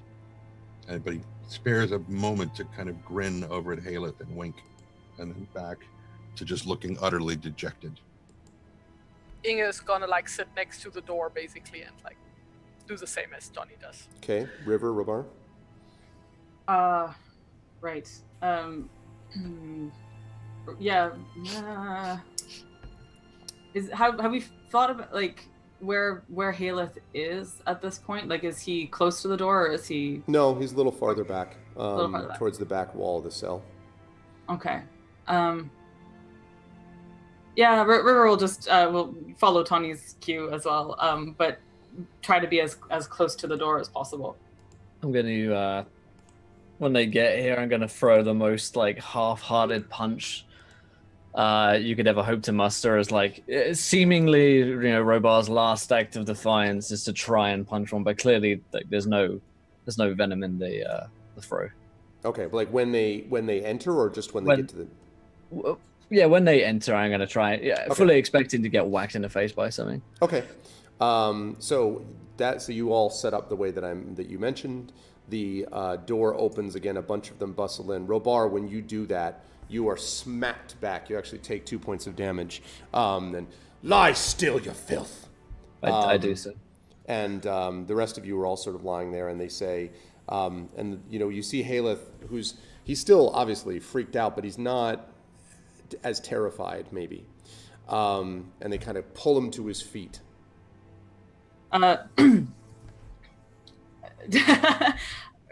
River looks around to see if there's going to be a signal given of any kind. Oh yeah. that would be the moment. As soon as the hand goes for Haleth, that's the moment where Tawny's got one hand grabbing the orc's hand and the other hand's coming up at his face. Inge slams the door shut whilst he does it. Okay, well, all right, tries to, because there's a bunch of people inside that that are halfway. So you reach that. You do feel the satisfying crunch of your fist hitting an orc's face, and then again, you are also slammed down to the ground. There's feels like 5, but it's actually just 2 blades being held at your throat. You take 2 points of damage as well, Tawny. Inge, you attempt to slam the door. You hear this yowl of pain, and then your head is slammed into the back wall. You take 2 points of damage, and one of them says, "I thought you took enough damage up there before. You want your head more beaten in by the trolls, do you?" And you hear this sort of slamming. River, what were you doing when that happened? I'm sorry. Is the door? I'm trying to visualize the door opening and stuff, but basically, as soon as the fray starts, she is looking for an opportunity to also fight. Except that if there's fight going on around her and people being smacked, and it doesn't look like she'll be able to do anything physically, she's just going to stand and shout at them and basically say, "You're all so pathetic. You think you're going to take this boy when there's someone else perfectly hale and hearty to fight your troll for you?" Robar realizes that we're now on Plan B, as as he's fought, I really dramatically fell and slumped back, and then I realize that we're going to Plan B, and I'm like, yeah. As Tawny's got the blades to it, so he's like, it's their cowardice. Yeah. Clearly, they don't think they're worthy opponents. And so so there's a moment, and then and someone you feel yourself being sort of grabbed, River, and pulled and then slammed against the wall. You don't take any damage yet. You've just been sort of put up against it. And then there's this hot breath that's right underneath your neck that says, "Your time's gonna come. He's got something for you and all the rest of you." Oh, go ahead. Oh, actually, Actually, I'm sorry. Yeah. One other thing. So he does that. You also hear Rodwin start to speak, and then you hear this like a slap, basically, and a smack. And then once you hear one in the back that says, "Ah, boys, this one's got a little fight too." And they seem to be referring to you, River. And they say the one who first spoke to you sort of says, "Ah, yes. Maybe she won't feel that way when she sees what's been done to her beast, eh?" And the other one says, "Aye, and the one for the dwarf, too. Both of them, eh?" And they all sort of laugh and cackle. And Haleth, yeah, so you guys are doing that. There's a lot of, there's sort of like angrily kind of yelling at, "Shut up, da da da da." And then you hear one sound of a very familiar voice, a quiet voice that says, "It's all right. I'll go." And you all sort of stop, including the orcs. It's like I will go to Mordor, though I don't know the way. Like everybody looks at Frodo. It's the same thing, right? Everybody looks, and you see Haleth, who is standing firm on his own 2 feet. He has this strange light in his eyes. It's not an evil light. It's a sort of a light of sunlight by a river. And he steps forward and he says, "I'll do what you want. I'll fight. Don't hurt them. You came for me." And he says this like all in a row. And the orcs all stop silent for a moment. He's got some spirit after all then. Inge Go ahead. tries to get on her feet and step in between the boy and the orcs. And You are it's just being are you? pushed Yeah. heavily down. You can speak, but you are being held down. But you can definitely speak. Am I being Yeah, held? are you insane? And are you addressing it to Haleth? Yes. And Haleth looks at you and smiles and says, "No, I think that's actually, I'm as sane as I've been in a long time, actually." Now, I want to one thing, Robar. I'll get right back to you in a second. Inge, I want to say, when you look at him, there is, remember I've been saying this about Robar with Rodwin, there is an expression in his face that seems familiar to you. And you do think you remember. Something about his smile, his grin, reminds you faintly, heart-achingly even, of your husband watching a play with you. Oh. Now, Robar. Yes. While he's saying this and all attention is, I will go to Mordor, I'm going to try and sleight of hand like a dagger from one of the orcs. Presumably they've got weapons all over their belts, and I'd like to, slip something into the palm of my hand. Let's have you do let's see. And how many orcs are there? Yeah. 10. Okay. Inge can take There are a all. lot. Like the cell is pretty small as it is, and it's like super crowded now. There's people inside, outside. You also see a couple of archers. Oh yeah. Well, I mean, at this point, it all smells like so bad that in a way it all kind of blends together. But yes, let's have you make a sleight of hand, which you're probably not going to have. So dexterity. I'll take a dexterity check, unless you have pickpocket randomly, but I don't. It's either Tony or River right next to Robar. I think River's being held up against a wall. All of you are being held up separately. Yeah, there's not Tony's on the really. floor, but yeah, Oh yeah. I mean, yeah, like with blades at his right. throat. Tony's like, God damn it. I will try to roll sleight of hand. Why did I even think that I should have a roll? Hope. So you reach for it. You sort of reach up to it, and as you sort of reach, you try to pull, but it's stuck in the belt, and you try to kind of pull it loose. And again, another point of damage. You be silent. We'll see what happens to you when we're through with the rest of them, Longshanks. He didn't say anything. Exactly. You'll never say anything again. No. Yeah, they weren't really sure. It's not even clear if he knew that you were reaching for that, but it was almost like maybe they thought you were kind of like scrabbling uselessly, like at his body or something. Just limp fishing. Yeah, exactly. And so Haleth is dragged out of the cell, and as the door slams, they look back at you and they say, "We won't forget. You won't take defiance from him." And Haleth sort of looks at all of you and smiles and says, "Don't worry. I've got good memories to work with, you know." And they drag him up the passageway. About 45 minutes passes, and River, there are a couple of times where you're looking down the hallway and your ears straining for the sound of a boy or a dog. Inga, you hope to maybe hear the sound of a whinny. Silence, other than in the far distance, sort of the yammering of sounds, and then there's a great shout that goes up, and then eerie silence.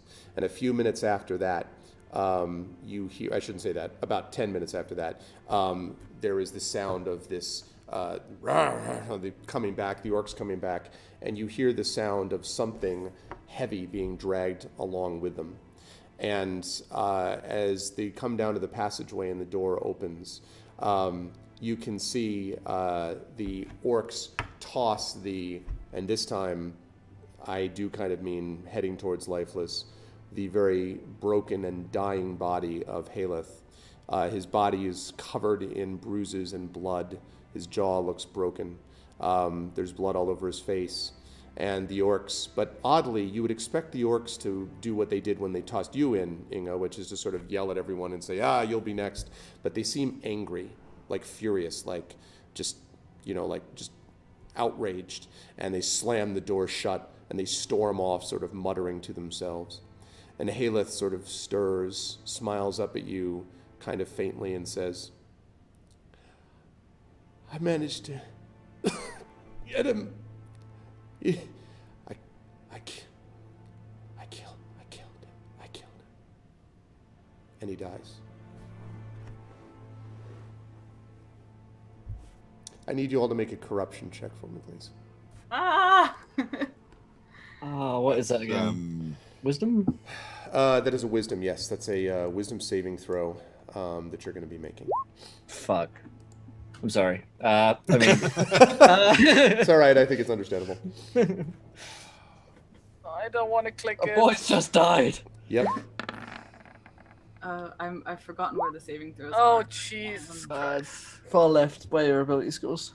So, at what level am I, like, too corrupted? Like, When it's higher than your wisdom score.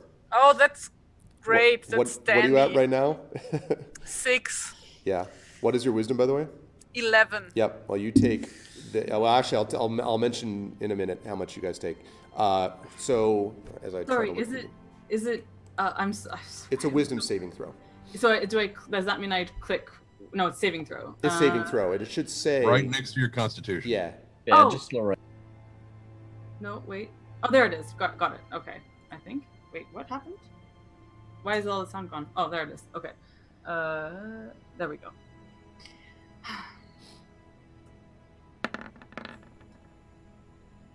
What the? Wow. Take the 21. How about that? Wow. All right. Give me one of those, please.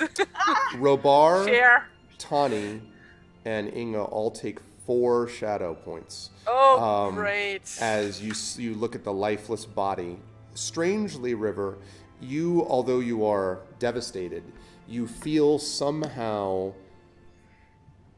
That he won. yes, that he struck a blow.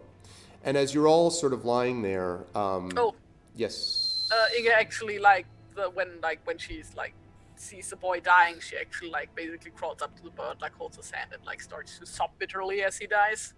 Yep. So, yeah, like, she can't handle.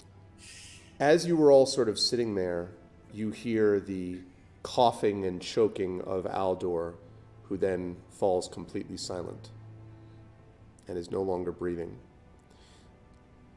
As you are all sort of staring down at this, the cell is suddenly filled with an eerie presence. An unearthly greenish light fills the chamber, and you see a thing of shadow looming over you. The spirit is vaguely man-shaped, like a shadow that is cast on a wall, but its outline shifts and warps as it moves. The spirit lashes out with fingers of darkness, and it seizes Rodwin. It holds her up by the throat and shakes her, and her features change. One moment, she is Rodwin. The next, Irame. And now, Robar, you remember why this expression seemed familiar to you. It reminded you of Irame. Next, you hear a horrible, horrific, grating voice, and you hear it is coming from the body of Haleth. His broken, bloodied lips and smashed jaw moves, and a voice emanates from it. Do you know what the Noldor Witch has done? She dare not face me alone, so she dragged you into the dream to defend her. This has ever been the way of the High Elves, to use others as their pawns. They despise the race of men, fearing your growing strength.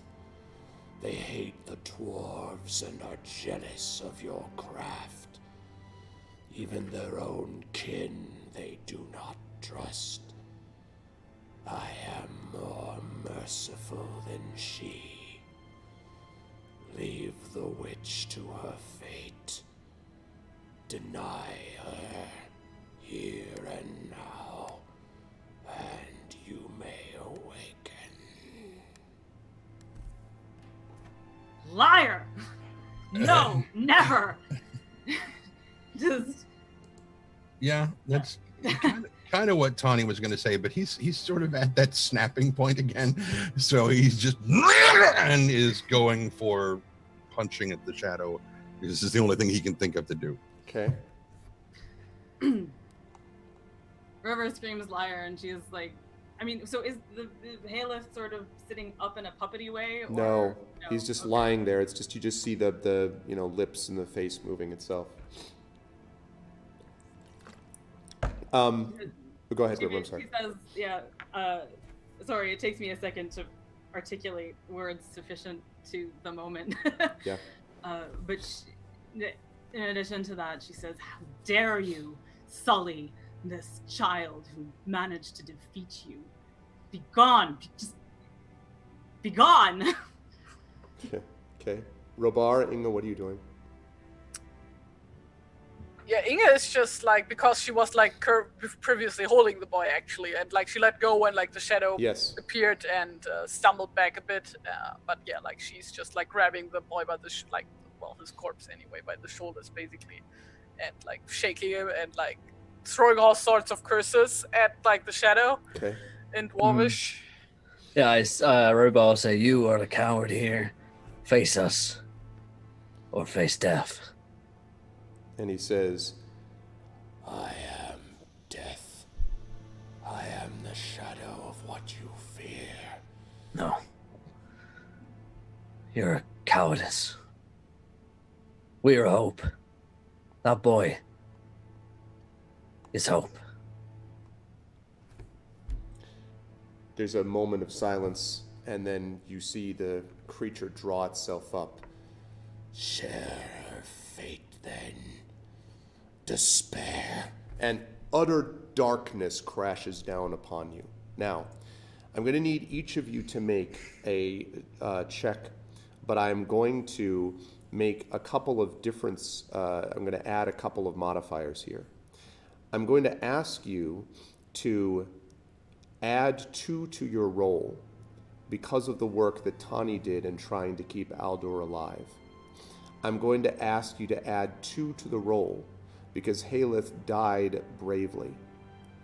And you would think that I would be about to say that I was going to have you subtract 2 because Geb betrayed the company. But as you feel this darkness, you hear this shrieking and screaming, and it sounds like the voice of Geb, who is punching and yelling and screaming somewhere down the passageway. yelling at the orcs yelling back at him before his voice is cut short. And so that doesn't have any effect on the roll at all. So you guys are each going to get a chance to roll a wisdom saving throw, and you're going to be adding 4. Each of you will be adding 4 to that check. Now, chat, these are very, very important checks. Maybe. If you were going to inspire them, this might be a good time. Normally I wouldn't mention it, but I'm just saying. Advantage. The inspiration, does that, the disadvantage, we get that with 2 points of exhaustion and higher, right? Or do we already get that with 1 point of exhaustion? It's 2. Give me a second. Yeah, we're checking actually. Saving throws, it's 3. I think it's 3. I think. Yeah. Yeah. It would be 3. So saving throws, we're fine. I think 2 is speed. Okay. Or something. It's the ability check. 2 is saving speed, is throws. halved. 1 is Right. advantage on checks. I see. So, if anyone wants to inspire anybody, Echo, I haven't updated it for this month, and I don't think you're at the level to support Echo. I don't think. Maybe I'm wrong. I don't. Please be wrong. I was gonna say, please be wrong. I don't remember. Ashera just used an inspiration before. These are not quite up to date, but I haven't updated them because I'm not home yet. So I don't remember for sure, but I don't think you have that this month because I think you're not at the $10 level. He said, as I wait for just a minute before we do these checks. How do I add the +4, by the way? Is it just manually once we Yeah, we'll just account. Yeah, for you it. can just do it manually. Yeah, you paused your pledge. That's what I thought. Yeah, I wasn't sure. No, there's Pen and Pixels is not going to be happening, at least not at the normal time. There's a very slim chance I might do it late tonight, but no, I'm going to be on the road. I needed to privilege this stream today, so I needed to do this here, and then I'm leaving to get home because I'm still 5.5, 6 hours from home. So, okay. So, is anyone in chat going to inspire anybody else? Anybody? Please. Have hope. That'll be fine. I'm at a +7, so in theory, Wait. I'm gonna. Don't. Yeah, I got +3. and, Don't double do that. ones. You critically fail and cause everyone else to also suck. You're like, well, we're done for. I mean, I meant to say we're at hope. There's hope. so yeah, you have your wisdom bonus and then +4 on top of that, right? If I'm honest. Oh, I see. Okay. Yeah. okay. Right. Yeah. But Okay. wisdom So it looks like we're sorry. doing it live, peoples. Oh, God. Oh damn! Choose the Bee Gees as inspiration. Oh dear. no! So, wait, +4, that's 11. 11. Oh. Okay. I can do it. Yeah, 17. Woo! Oh, boy. And That's with my +4, didn't. River. Oh, sorry. I thought I clicked. Ah. You sorry. did. I Oh, did. is that? Wait, no, I only. She did that again? You got another 21? No. Oh, sorry. I was like, damn, Okay. like, wow, that's very consistent. Sorry. No, I really thought I had clicked, but I guess I was so trembly. It just keeps scrolling. Stop doing it. The shadow. You The shadow. will never survive. Roll 20. Oh, Wow. I also didn't add the stuff, so. Oh, it doesn't matter. Okay. So- You got a So natural Inga is the 20. only It one who doesn't. screwed. Hey! So Tawny has got. So was anyone at disadvantage in that one? I don't believe so, right? No, the honey cake saved me. Because of the honey cake. So basically 21, Robar with the 25. 17, 25, sorry, 25. Robar with the 17, and the River with a 20 what now? Just curious. Combined 26. 26. So the only one, and actually narratively this kind of makes sense, would have been given what she's been going through, and that's Inga. However, you'll be happy to know, again, normally I don't talk about this mechanically, but, well, I'll talk about it afterwards. For right now, I will say that what happens is, as you see this spirit, sort of this darkness crash upon you, you sort of feel this darkness, and then you see this strange experience of, if you've ever been fortunate enough to watch a sunrise, and you are there watching the darkness slowly fade to a lightness, and then slowly fade from a lightness into often a pink or a reddish, sometimes an orangish tinge on the eastern horizon, and then begin to sort of rise as color literally floods into the world around you. In the dusk and in the dawn, everything feels initially sort of black and white, obviously, and as more light comes, more color arises. This is what it is like for you. You all gradually see this happening, and then your eyes open, and you see Irame standing before the rising sun. There is a shadowy horror hanging in the air, lashing her with fingers of darkness, but she is unafraid. She lifts her hand, and it is as though the dawn itself shines through her fingers. The spirit wails and vanishes as the morning breaks over Wilderland. And as you sort of come out of this and you're sort of looking around, you see a company of travelers approaching from the west.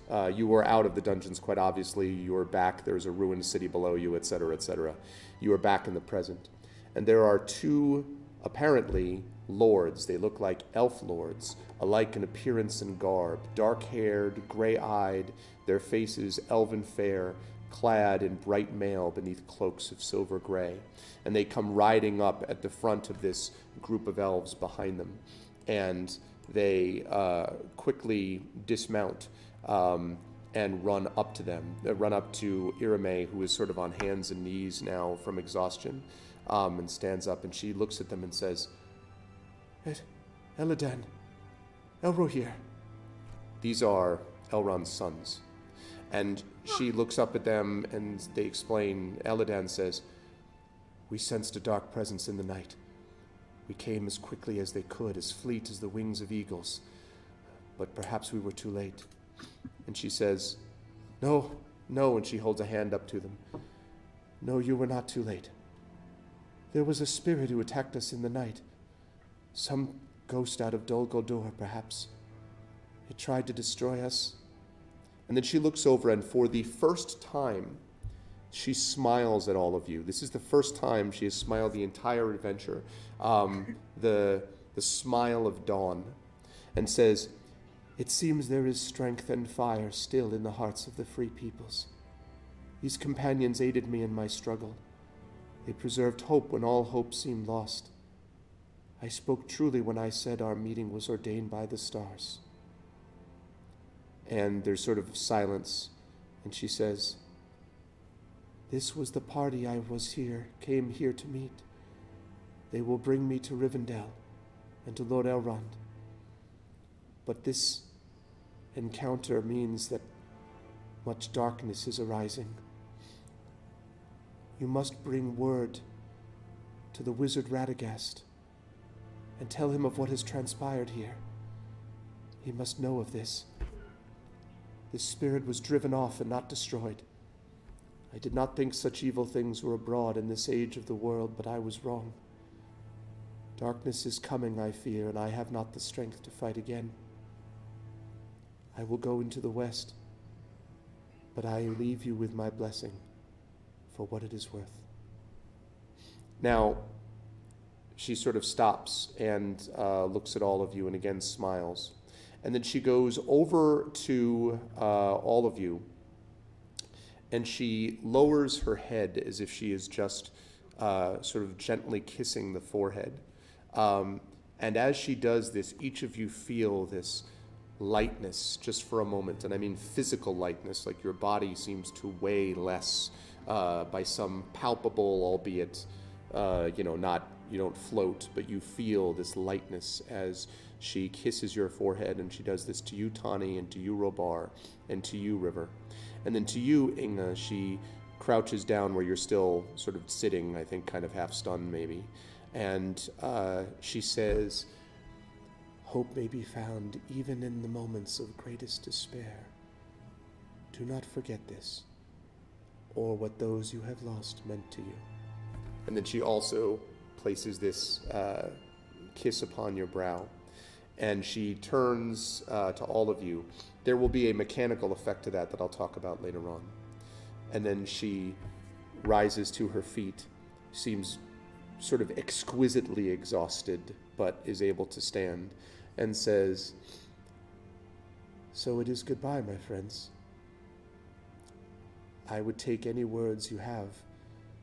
For myself, I have but my thanks and our hope. And she kind of looks at all of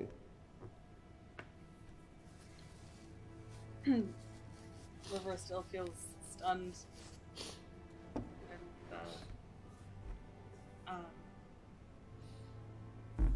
And says,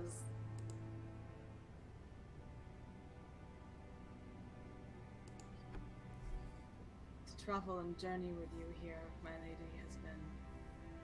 You're very quiet. Oh, well, that she would be. Can you hear me if I Yeah, we speak can. Yeah. Okay. Yeah, we can. Sorry. We can. A little overwhelmed. She says, "To journey with you has been the greatest honor of my life. And to stand with you in waking or in dreaming dead dreams.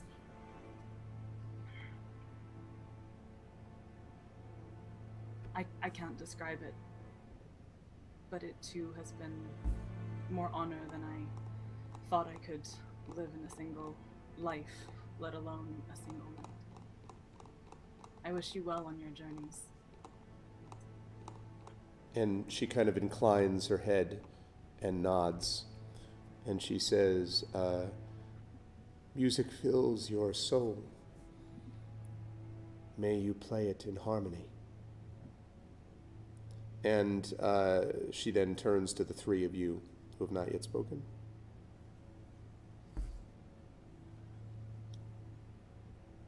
I know not what comes after I am finished with this life. But should we meet again, that will be a very joyous day indeed for me. Until then, thank you for your light and your companionship. And she nods, she inclines her head to you, and she says, "I hope your desire for peace and healing is shared by those around you, all those who encounter you. We need much more of it." And then she looks to Robar and Inga. Inge doesn't say anything. She's just standing there trying really hard not to cry because like this has been a ride and she is not handling it well. Okay. Yeah, I'll say, if ever we meet again, I'm not sleeping around you. And she doesn't really smile, but she inclines her head and she says, "Indeed, dangerous are the dreams of elves, it is said." And she says, "May you find news of your kin." And she says to you, Robar, and comfort in the words of yours. And she says to you, Inga. And then she turns, and as she does so, you see Lillimon and Stone, who have been standing right there the whole time. They're fine. And she sort of just lays her hand on Lillimon's mane, and kind of brushes his hair, and sort of scratches behind one of his ears. And he kind of, lifts his head a little bit. And she whispers something to him in his ear that you don't really hear. And then she leans down to Stone and pets him and says something to him. And you notice that both Inga for Lillimon and River for Stone, you notice there's a real brightness in their eyes. Not unnatural, not frightening, just a brightness and alertness. And she turns and sort of holds up a hand and gets up onto one of the horses that the company from Rivendell has brought. And Elrond's sons both bow to you, Eladon and Elrohir. And Eladon, as they turn, say, "If ever your path should lead you by the last homely house of Rivendell, you will be welcome there. My father would, in some future time, be happy to know that you were within his lands. Thank you." And they sort of nod and turn and then the horses move off. As you begin to proceed the other direction to head back home, you notice how eerily... Wait. Okay, I'll talk about the path home later. Yeah, what's up? Sorry. As soon as they wander off, Tawny immediately walks over and wraps his arms around Inga. Yeah, Aw. same. Exactly. Yeah, Big Inga cuddle starts pile. weeping uncontrollably. Yeah. Yeah. Lillimon comes over and nuzzles you. Aw. River starts saying, "You're not hurt. You're not hurt. You're okay." But I should mention, by the way, that you do not have any. You are healed. You are completely healed here. At least anything that you took in the dream, you do not have those injuries. You also do not have the exhaustion now, but you do still have corruption. So you still do have the shadow points. Yeah, I'm gonna have to look up what that means. Yes, Detail. we'll talk more about the potential for that later on. As you share this moment and then begin to make your way down the mountainside, a lot of this feels eerily familiar to you. You traveled this way before when you were chained prisoners in the dream. You remember seeing the roads. When you passed the ruins of the market town of Hakem, you remember the buildings as they once were. You can almost hear the laughter of the children in the streets. You remember the burned down sort of smell of the burning of the inn. And as you look, you are, I don't know whether you're shocked or not to see that it does indeed look like many of these buildings were burned. It looks, in fact, like everything that happened in your dream, the people that you saw dead. There are, although not many bones around anymore, but the houses that were destroyed seem to be, the ruined stones seem to be fallen in the same way, as if the dream in some fashion was not completely unreal. Perhaps it was a memory of things that had happened and had occurred before. Actually, if I may. Sure. Inga takes the amulet she found last time they were here and throws it as far away as her arm can handle. Okay. So, and You just see goes. it glinting in the sun before you hear it splash into some little bit of marsh, perhaps. Yeah, just goes. Yeah, this. I don't need this cursed thing around me to remind me of this anymore. Okay. You, by the way, see no sign of the spirit or of its orc servants. Whatever was following you, in the real world, the band of orcs, has fled away south. When and how you might find them, that is for another tale, but your path, of course, lies east, perhaps back to Ruskabel or some other destination. But before we move on to the fellowship phase, I will say that Those Who Tarry No Longer is completed. So good job. That was so brutal. Yep. It's hard. Now, I have a question for all of you. What level were you all before? 3. You are level 3 no longer. Welcome to level 4. Now we're level 8! We are No. dead. We lose all levels. Welcome to level 4. You got on level 2. Level 4. Yep. Does that? I noticed that there's a thing for experience points. Does that actually matter, or are you just? I'm using the milestone rule system, which is, I think, basically it means that when you complete certain milestones, you get levels, which makes a lot more sense than trying to parcel out, how many points. I mean, Will can correct me what he thinks, but I feel like, in general, the milestone system is way superior in my mind to the just give a bunch of experience points out. Yeah, it's same. easier to manage and it just fits better narratively and whatever. So. What was the roll that Tawny just did? Whew. So, I didn't see it. I didn't mean to do that. I'm sorry. Oh, okay. It's But I like- will He's do. just attacking all of us. yeah, it's like, I am corrupt, I am the shadow. But I will roll for my hit points for level 4 now. That sounds good before we move you into a fellowship 8! phase. Oh, Nice. nice. Good job. Well done. So 10 total. 10.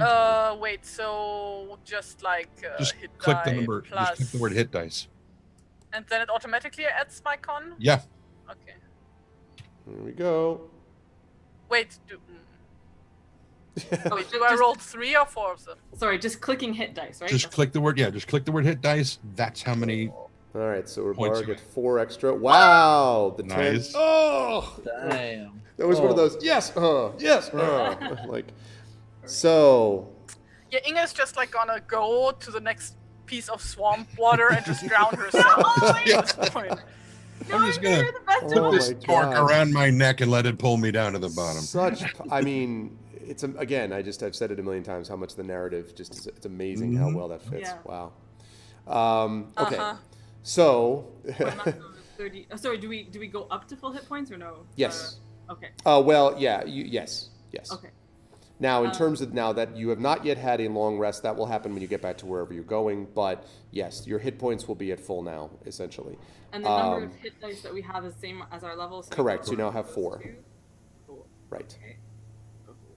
4. And I'm going to ask you all for this when I get back to my home setup, so I can put you on my home.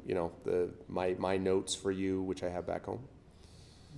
So I will remind you again of that. And since it's 4th level, we get to do Stuff. Ability score. Yeah, you do. ability score improvements. Yep.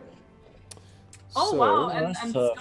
Stone, his hit points are my level times 4, so he literally doubles his hit points. Nice. I don't. Let's see. So, does that happen automatically, or do I input that?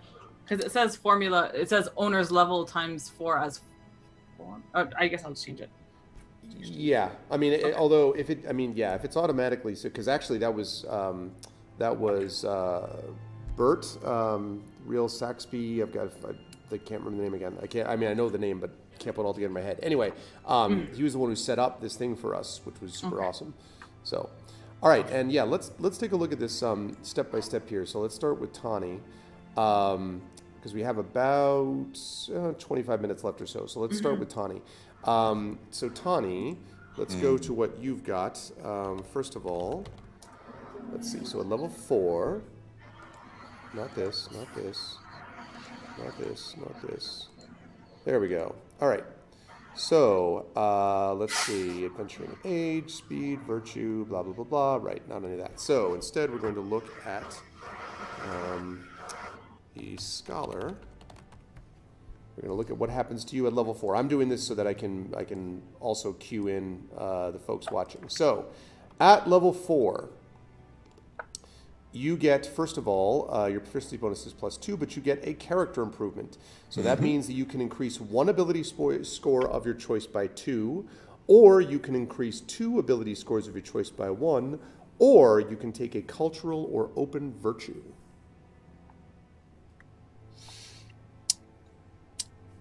Yeah, I was trying to think about which of those to do. It is an embarrassment of riches. Kind of. I could take my ability score. Cultural virtues. Where Yeah, you are can they? do They're that. like feats, basically, I think.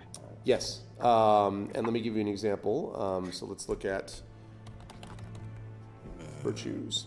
So Pretty cool. a virtue would be, an open virtue would be something like this. And this is actually useful, I think, for us to look at. So this is what you got. A cultural virtue would look like the following. Cultural heirloom. Your efforts on behalf of your people have not gone unnoticed. You are gifted an item of your choice from the list of your people's cultural heirlooms. If lost or broken, heirlooms can be replaced at sanctuaries.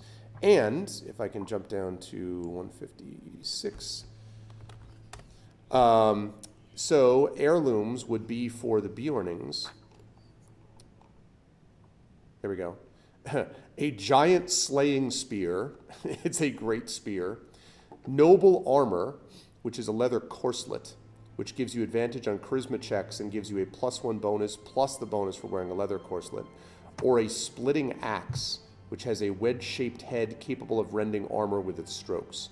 I don't know about you. I feel like the weapons don't fit you, but the armor might. I don't know. That's the cultural virtues, but that's not the open virtue. Sorry, that's the open virtues. As far as cultural virtues, though, that was just the one of them. I beg your pardon. There's more open virtues. There is, let's see. We've also got expertise. So you've practiced a skill until it's become as natural as breathing. So you can choose a skill you're proficient in and double your proficiency bonus on skill checks made with that skill. Or sturdy, which means you may re-roll hit dice spent during short rests and take the higher result. So those are the open virtues. And then as far as Bjorning cultural virtues, we have got, you already had the twice baked honey cakes thing, of course. Right. We've got brothers to bears. So your sight and hearing are greatly enhanced at night. You can see or hear better than under the light of the sun. You have advantage on wisdom checks at night. Considered proficient in the perception skill. Add double your proficiency bonus to checks. Great strength. Increase your strength score by 1. So you're just stronger but without being more encumbered. Or night goer. You can choose to slip into a dreamlike state. I'm sure you definitely want to go back into dreams now. It's a dream! And leave your body in spirit form to swiftly travel along the tracks made by animals along the length and breadth of Wilderland. Your spirit form takes the appearance of a full-grown bear, so you can swiftly explore an area within 3 days of travel until sunrise wakes you. Or a skin coat. So long as you wear no armor of any kind, you have resistance to non-magical piercing damage. So there's some good ones here, and that's not even counting the ability bonuses and things like that. Yeah. And you're going to pressure me into choosing this right now? No, I will let you think about it, and I'll come back to you. I will pressure you into choosing it by the time we get to the end, though. Oh, okay. So you got about 20 minutes to think. I just decided. Okay, really? Yeah. What is it? Brothers to Bears. Oh, Brothers to Bears. Okay, you were inspired by a legendary figure known as Fifely Harper. No, I'm just kidding. So it's the shirt that I'm wearing. It's bare necessities, honey, ants, and Wi-Fi. It's the bare necessities of life. So yes, this means and actually this really works because Bjorn is the one who teaches you, so it fits perfectly. Bjorn has taught you to heed the call of an ancient animal heritage. When the moon is high in the sky and the world is fully revealed in an argentine glow, no sound escapes your eyes as the night speaks to you in the language of the wild. So again, your sight and hearing are greatly enhanced tonight. Advantage on all wisdom ability checks at night. Proficient in the perception skill, double your proficiency bonus to checks instead of your normal proficiency bonus. And I have to read this because, of course, it comes from The Hobbit. I once saw him sitting all alone on the top of the Carrick at night, watching the moon sinking towards the misty mountains, and I heard him growl in the tongue of bears, as Gandalf says about him. So that is your Bjorning cultural virtue. Brothers to bears, yes, exactly. He is now brothers to men, brothers to bears. So there you go, Tani. Good stuff. That's a good choice.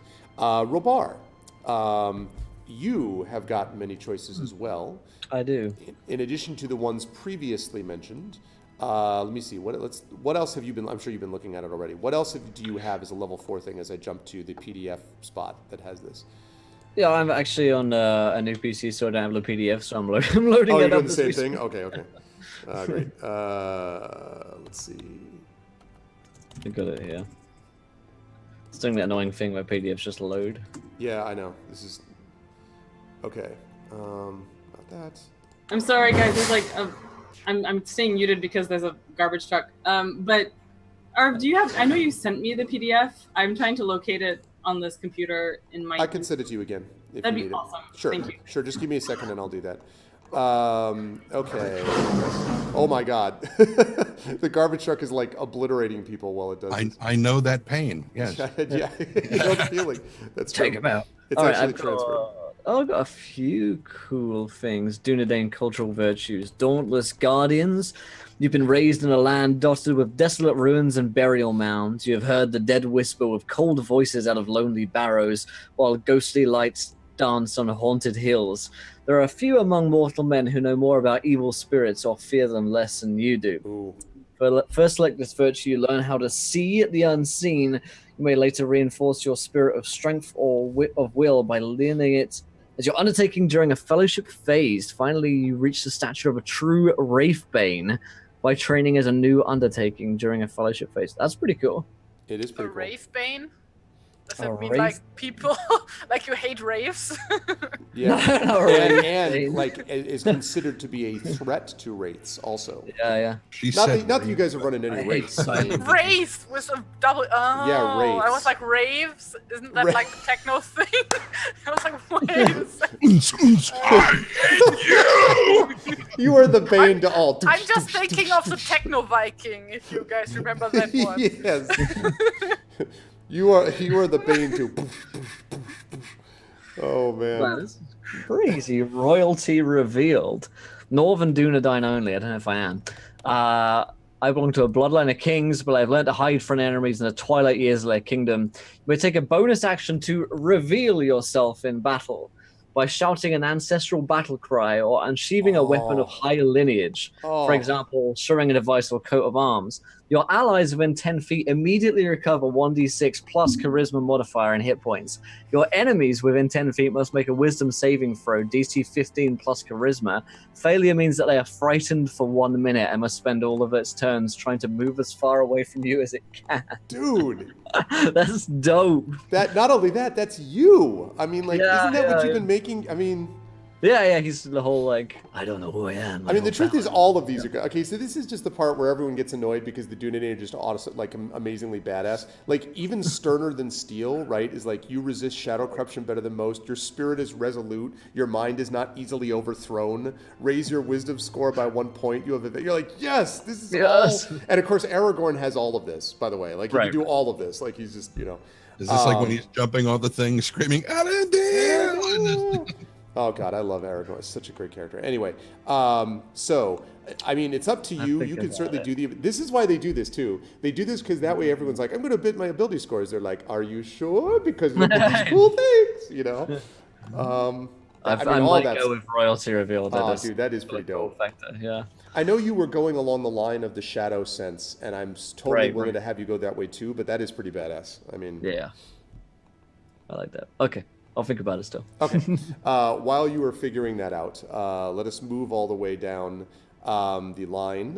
Move down to Tarry. What are you going to have? Let's talk a little about Inge and what she's got. So she's also a wanderer, but there's a little bit of a, because you have also dwarven cultural virtues. And let's talk. Wanderer virtues? Oh, I haven't looked at the Wanderer virtues yet. But yeah, I looked at the Dwarven virtues, and there would be like only 2 that would like fit the story right now, but they both suck. Oh, really? So yeah, it's really like, okay. Yeah, there would be like old hatred. When you face your kin's most hated enemies, you feel the strength of your ancestors slain by the foul hands of orcs, flowing impetuously in your veins. When you are fighting orcs, goblins, and their kind, with a melee weapon, whenever you roll your damage, you can re-roll your weapon's damage dice and use that either tool. That one is actually kind of good, but like the other one that would fit the best, the story right now, is the stiff neck of dwarves. Yeah. Dwarves are deemed to be stubborn and unyielding. Their natural inclination to preserve against all odds is strengthened by the taint of the shadow. If your current shadow score is greater than half your wisdom score, you get a +1 bonus to all non-combat ability checks not involving charisma. And I mean, like, +1 is not much, so, like, that doesn't sound too, like, useful. Yeah, well, I mean, I'm just like looking at a few of these things. Yeah, like, let me go back to the dwarf one, because I'm like jumping back and forth from one thing to the next. Okay, there we go. So the broken you got the broken spells. Yeah, but that wouldn't fit your character. That's like the issue. No, it doesn't fit. Not even remotely. Doesn't fit. Stiff neck. Your current shadow score is greater than half your wisdom score. You get a +1 bonus to all non-combat ability checks not involving charisma. Yeah. Well, I mean, a +1 check to all of those checks is not bad. But I can understand that that's not necessarily, that wouldn't necessarily be your deal. I'll just take +2 to Constitution instead. Okay. Because, like, my stats are kind of crap. Let's be honest. Okay, well then none of my stats are great. I think that's logical. I mean, like, it's definitely a good thing. The yeah, because I don't think we've got, the rest of these are mostly, they're just specifically. The open virtues, though, I wanted to mention. Do you have any interest in that cultural heirloom? Because I'll tell you what your cultural heirloom would be. Just so you know, I'm not moving you away from that. That might be a good idea too. But the cultural heirloom for the dwarves would be as follows: the Dwarves of the Lonely Mountain. So, which side is that? It is page 158 of the player's guide. So the axe of Aznalbazar, the great axe. It is said that every dwarf that survived the battle of Aznalbazar returned from that battlefield bowed under a heavy burden as he carried the weapons of those who died that day and whose bodies were burned in the pyre.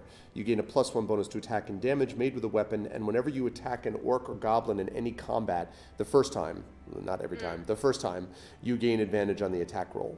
So there's that. There is a dwarf-wrought hauberk, a corselet of mail, which gives you plus, and these were suits that were made in Erebor before the coming of Smaug. While wearing a dwarf-wrought hauberk, you gain a +1 bonus to AC in addition to the normal AC bonus for wearing mail for a total of 17 AC. You are also immune to the bonus damage of critical hits, and you don't suffer disadvantage on stealth rolls. So that's not bad. And then Helm of Awe, which is the dwarven heroes of old wore helms with visors crafted by the hammer of the smith in hideous shapes to better dismay the enemy that looked upon them. When you wear this helm, you gain advantage on charisma ability checks, intimidation. Against orcs and goblins, you can take an action to call upon an ancestor's wrath to set fear in the hearts of your enemies. A number of creatures of your choice up to your wisdom modifier must succeed at a DC 15 wisdom saving throw or become frightened of you for 1 minute. Being frightened of you is pretty bad, so it's within 30 feet. You can only use that until between short rest. So there's that. So anyway, those are a few things, like, as far as those are heirlooms that if you wanted to get the open virtue, you could do that if you wished. Yeah, but like, where would she get that? She's like far from home right now. True. It would have to be something that we would have to work out narratively. So I agree. Nah, I'll just go with the Constitution. Okay, that's fine. I mean, listen, that's a very good, strong choice. Okay. That, so you're going to get the +2. And what are you doing? +2 to what now? Constitution. Got it. Okay. So I'm at 15 now. 15. Very nice. Cool. All right. And then last, but certainly not least, although I haven't gone back to Will yet to confirm, is Amal and the river. So, you have got as possibilities. Have you been looking at your? Oh, you don't have it yet because I have to send it to you. Okay. Let me give you 1 second then. No, I found it. I found it. You found it? Okay. Yeah, I got it. I think it was because it was a link and not a PDF. I was looking for the wrong thing. Anyway, yes, I have it in front of me. Well, I have a bunch of things in front of me, and I'm trying to parse them. Great. Sorry, what were you gonna say, Inga? Tarry? Oh no, I'm just like noticing that my what's it called? My what did I want to say? Oh, my character sheet like did something. Like I'm now at armor class 25 for some reason. Is that right? I don't think you have a 25 armor class. Yeah, no, but I don't know why it changed that. It's based on your dex. If your dex maybe got modified, sometimes it happens. Look at your Dex modifier of 2. No. Plus I get the +1 for like one of my traits or what it's called. Must have been adjusted somehow. I'll take a look at that in a moment. Okay. Yeah, you have now become a tank, and thus 25 is a little unlikely. Okay, so on the cultural virtue side, again, I'm doing this for the benefit of chat. So the river has a couple of options. She could choose a hunter's resolve. She has learned to tap into the inner strength of the indefatigable and relentless hunter. You may spend inspiration in order to expend hit dice for hit point recovery immediately, including during combat. Wait, this is in cultural virtues? Yes, Woodmen of Wilderland, cultural virtues. Okay, you also, sorry. That's okay. That's on page 115, 115. It's your armor, by the way, Tarry, which seems to be arrowing, and it's meant to be. Is your AC meant to be 15? And then it's adding 10 on top of that for some reason from your dex. So much dex. So I'm going to unequip it and change it to like 15. Okay, then the second one of these is herbal remedies. So wait, quick question about Hunter's Resolve. So Should be at 16. Whenever it says you may spend inspiration, inspiration is still something we're being given by Well, either by chat or that you pick up in the adventure or that, things happen that cause you to be inspired, yes. The real benefit of this is the fact that you can use it during combat and not just during short rests, which is, that's significant. Herbal remedies, which allows you to basically become a second, like an off tank, like an off healer for Tani. Which herbs qualify as fragrant weeds, poison remedies, things like that. Of course, you got the Hound of Mirkwood. Now you picked that. Oh, actually, sorry, you already got that. You chose that one already. Sorry, I beg your pardon. Never mind. So the other one that you could get, which the other two possibilities are natural watchfulness, which allows you to basically have advantage when in or near a forest, advantage on all wisdom ability checks, and a +5 bonus to initiative rolls because you basically understand the forest creatures and things like that. Or, and I have a guess that if you're going to go with the culture of virtue, this might be one you might choose, the Staunching Song of the Woodman, which taught to the worthiest members of your clan. Its tune echoes elven songs from a time of war and weapons. Precious knowledge has been passed with great care from one generation to the next. Singing its words can reduce the loss of a warrior's lifeblood to a trickle, letting it flow back to the heart. After you finish a short rest, you may sing this song to recover a hit die plus your constitution modifier's worth of damage without expending one of your hit dice. By spending inspiration, you may do the same for all the other members of your company. Your allies roll to recover hit points based on their hit dice and constitution modifiers, not yours. So in other words, you can sing this song to recover, like to heal yourself without having to expend a hit die to do so, which is pretty awesome. So there's that. And then the only other thing is the cultural, is the, what do you call it? The heirloom. Cultural heirloom, right. And the heirloom would be for you, Woodman, there we go, would be a, hold on a second, damn it, let's scroll down, there we go. A bearded axe, a great axe. You gain a +1, but I shouldn't even bother with that. You've got your axes. You're not going to want to do that. Feathered. I don't know. I was looking at the what is the bearded axe? It's a great axe, which is you gain a +1 bonus to attack and damage rolls made with this weapon. And when you attack with the axe and roll a 20, instead of inflicting damage, you could choose to destroy your opponent's shield instead. It's cool. It's like very Viking, but it doesn't fit you. I don't think. Right. Feathered armor. Where she's already got that. Sorry. She's already got that. She's already got that, okay. Yeah. So shepherd's bow, a bow or a great bow, but you don't use bows. That doesn't make sense to me. So it doesn't look like that's going to be good for you. So really, I think it's a choice between one of those virtues or between getting the ability score benefit, and either one of those would be good choices, I think. Right. So the, so the Staunching Song, that there, I'm going to go back to it. Is there any limit on how that's used, or can it literally just be any time there's a battle? I think it's the Staunching Song would be during a. I think it's only between short rests. I think let me double check actually before I say something I'm going to regret. Well, you could use it whenever you want, and suddenly there was no tension ever again. We don't want that. Okay, hold on a second.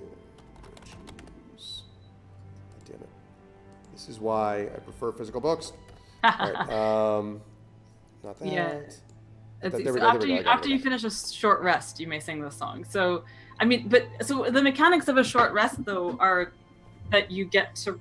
So usually at a short rest, you recover by rolling hit dice. By rolling a hit dice. Right. Okay, and in this case, it would be that, but without rolling a hit dice. Yes. Okay. Or without expending them, rather. And if you spend inspiration, as it says, you can do the same for all other members of your company. I would need to just double check and make sure that it wouldn't be a thing, because I'm trying to decide why you wouldn't just always use this.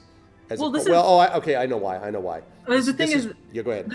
My question is just like I think it's my reluctance is just because there has been such a dearth of short rests in all the campaigning that we've been doing. Right. That as much as I really feel this totally fits her character, I'm like,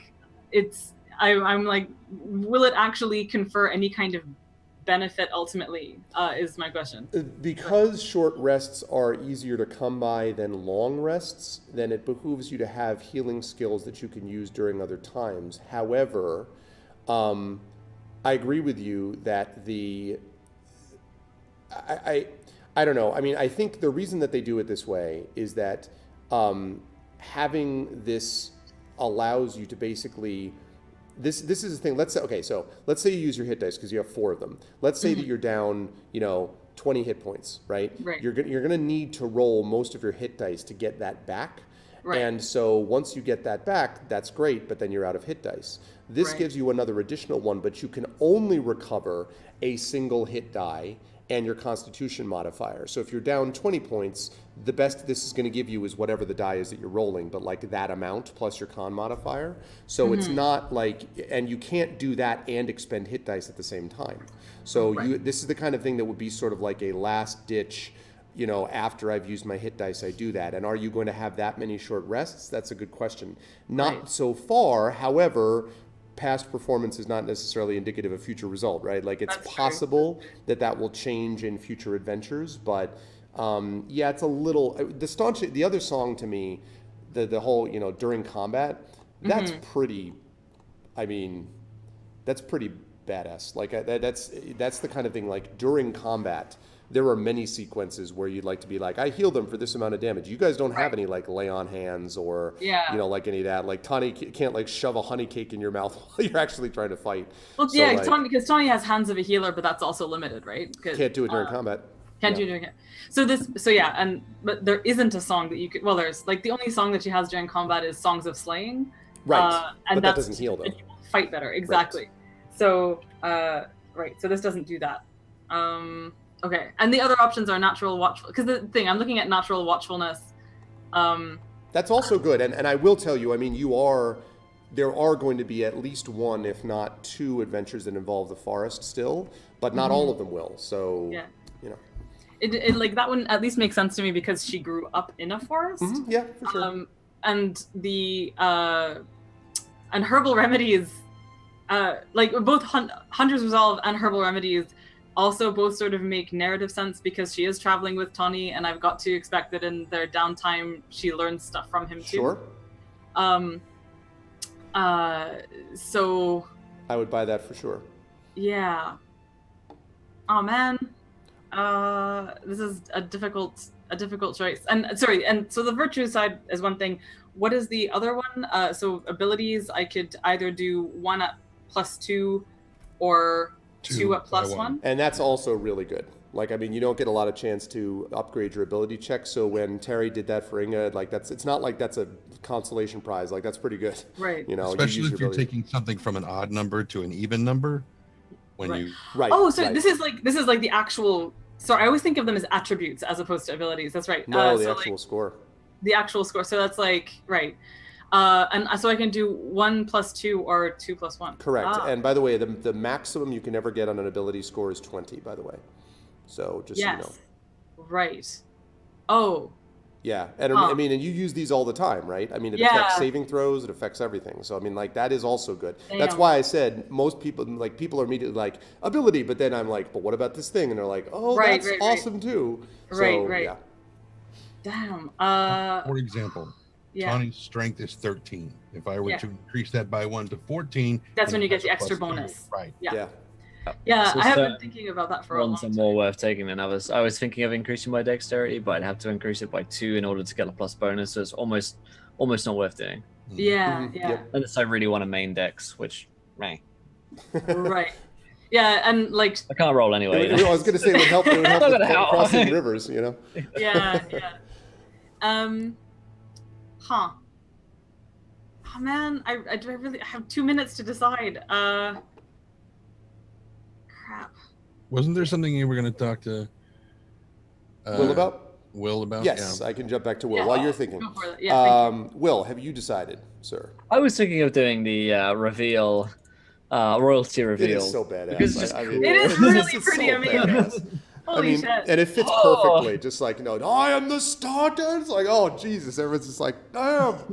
It's like super fucking powerful as well because like allies within 10 feet recover hit points, enemies have to run away, and I can do this every combat as a bonus action. Like that's cool. Yeah, actually, as the game master part of me all of a sudden twitches. Wait a minute, let me just make sure. But yeah, most provisions can be used once during each adventuring phase, so I can do it. You can do it once. Okay. Yeah, that's fine. I was like, every combat, I'm like, like. No, perhaps you didn't hear what I told your friends back there. Yeah, exactly. Right, like 5 hours, like an hour later, he runs up to him again. I am like re-reveals. Did you not hear? Yeah. You just make your cloak into Velcro, so you can just easily like snap, like just constantly revealing yourself. Oh, that's amazing. Oh man, yeah, no, but once per but still though, even at that, once per adventure, there were going to be like knockdown dragouts where you're going to be like, all right, guys, like let's get it going, and that's another example of stuff that's hit points being fixed, during combat, which again, Right, and it's yeah. everybody, so yeah. Yeah. It really does get me though. Like seriously, Aragorn does all of that. Like he really is a ranger times 3. Like he really is just all that. Like he does all of these things. He's just like he's the ranger, which of course is true. He is. But man, He's so much better than Hank from the D&D cartoon. oh god. Except that Hank did have the energy bow, which Yeah, that's that true. was Yeah. Let's be clear. Anyway, so you're going with royalty revealed, Will? Going with royalty revealed. Yeah, that kind of fits. I like Too that. cool not to. All right. Have you Amal, have you considered? Oh, go ahead. Sorry. One thing is, I think I won't use it until I find out more about my family. Because right now I'm like, Robarov. Funny you should mention that because we have a fellowship phase coming up. Cool, And yeah. River, you were going to say, Mal. I'm just looking for when the next time I get to have character improvement is as a warden. That's another 4 levels. Yeah, it's level 8. Yeah. I am having a really hard time because there are so many. Like, here's my decision tree. All right, so first there's like one bow of decision tree is virtues, and in that there's either Song of Staunching, Natural Watchfulness, or Herbal Remedies. And then the other bow is the abilities stuff, but then I have multiple choices branching off of that in terms of what to improve narratively, because I think it would make sense, versus tactically, I guess. Mm-hmm. I'm trying to think what she actually, I know it's not necessarily supposed to work this way, but like what she actually worked with and deployed this time around. And I feel like there's been so much fighting, she should really get strength raised as a consequence, because it's ridiculous that, it's not really ridiculous, she's lean, but she doesn't tend to use strength, she uses more dex. Well, what I would say about this is, so Tarry was thinking about this with Inga, and what she ultimately decided, I think, you can correct me if I'm wrong, Tarry, is that there are sort of things that fit narratively, but they don't really fit narratively enough compared to what she's gone through. Like, if you look at what she's experienced, she's going to be like, I need to train myself so I can stand up against this bullshit that I'm dealing with. Oh my God. So in a way, it really does kind of make narrative sense for her. In fact, all of you, I think, made narrative choices that fit. So I think you can make it work either way. I think the thing that would not make narrative sense for you would be, I get a big axe, which maybe does more damage, but that doesn't make any sense. Like you're choosing between ability scores or choosing like one of the other things. The other thing may make a little more narrative sense at the moment, but I think long term ability score increases can make that fit too. So. Yeah, I know. It's all good, basically. Right. I don't know what to choose. This is when you get yourself a nice brass D4. I just want to look at the. I'm sorry, it's just taking long. I recognize. It's all right. It's okay. I don't have any brass ones, only of plastic ones. Alas. Oh, really? Like my wife got a set of like these. Yeah, like I think they were bronze. Like they're really heavy. Like it's these heavy set of die. Like nice. They hit the ground like clang. Like. Oh, I want those so that I can throw them at other players. What do you? Oh. Oh man. While I will say, by the way, while Amal is figuring out this last little bit, as I say, I don't normally reveal this, but I am going to in this case. What you all collectively did within the dream was enormously important to that final check. It would have been a lot worse and a more difficult check, and at least half of you needed to make that check. So if 2 more had failed, Irene doesn't, Doesn't pick you, we End of the Is it thing, and we have to come up yeah. with a new show. Yeah, Oh. exactly. It becomes Adventures in Upper Earth. No, there would have been consequences. But so yeah, D4s are mainly caltrops for escaping on foot. Yes, Yeah. I would agree with that. Yes. I would agree with that. That's why earlier during the thing I said that Legos were my first caltrip. You know, because Yeah. you step on those things barefoot, man, Oh, and they God. hurt. Yeah. Let me, as someone who has young children and has had to deal with this, yes, I will sign the pledge. not to like go too much off topic, but I'm gonna go to Legoland next week in Denmark. Ooh. Yay! Best. Awesome. Yay. Don't go barefoot.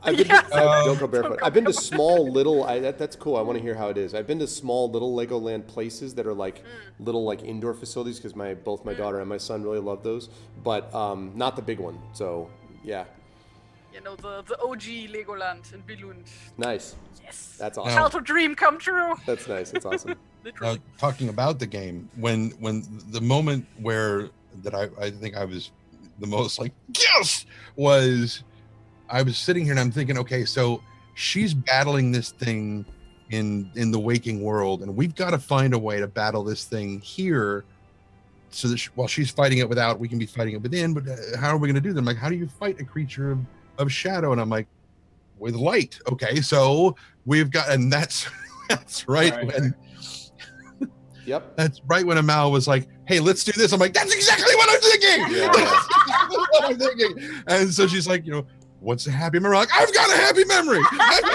That sequence. In fact, this since Amal is at the bottom of the row, I'll go in the opposite direction, which I normally don't do, to give her a little bit more time, because we are going to have to wrap up here at the end of this.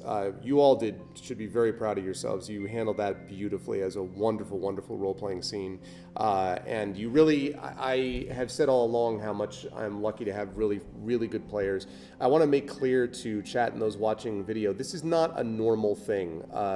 The players that I have in my campaigns, and I include Infinity Beyond in this, and all the ones that I do, are really, really good players. And so it's not automatic that this happens. Now, for those of you who want to get into this, that doesn't mean I can never do that. Like, no, you totally can. But it takes a little bit of vulnerability and investment in the world and all of that stuff to do it right. But boy, does it make a difference. So well done. Like, seriously, like from me, well done. You did a very, very good job. And believe me, I myself do not enjoy spending time in darkness, so it's not like I was like, this is great, keep turning the knife, but I have to do it if I'm going to honor both the story and what you folks are doing within it. So well done. That was a difficult stuff. That's a difficult adventure to kind of go through, but it's right though. It's totally Tolkien, totally fits. So anyway, Tren, wonderful job today with Tani. How did you feel about how things went and all that, and where will the fine people find you next? I think I just covered the how do I feel how it went thing. I make it look normal. I appreciate the compliment very much, Aaron, but I'm only. I mean, I don't know. I appreciate that. Say again? I think addressing the collective you make it look normal, I think is how that. Oh, collectively, absolutely. I make it look easy. No, I believe me. It helps when you have really, really good players. So, but thank you. I appreciate that, Aaron. And we do collectively because they're all wonderful players. Yes. Go on, Trent. Sorry. So where can you guys see me next? That's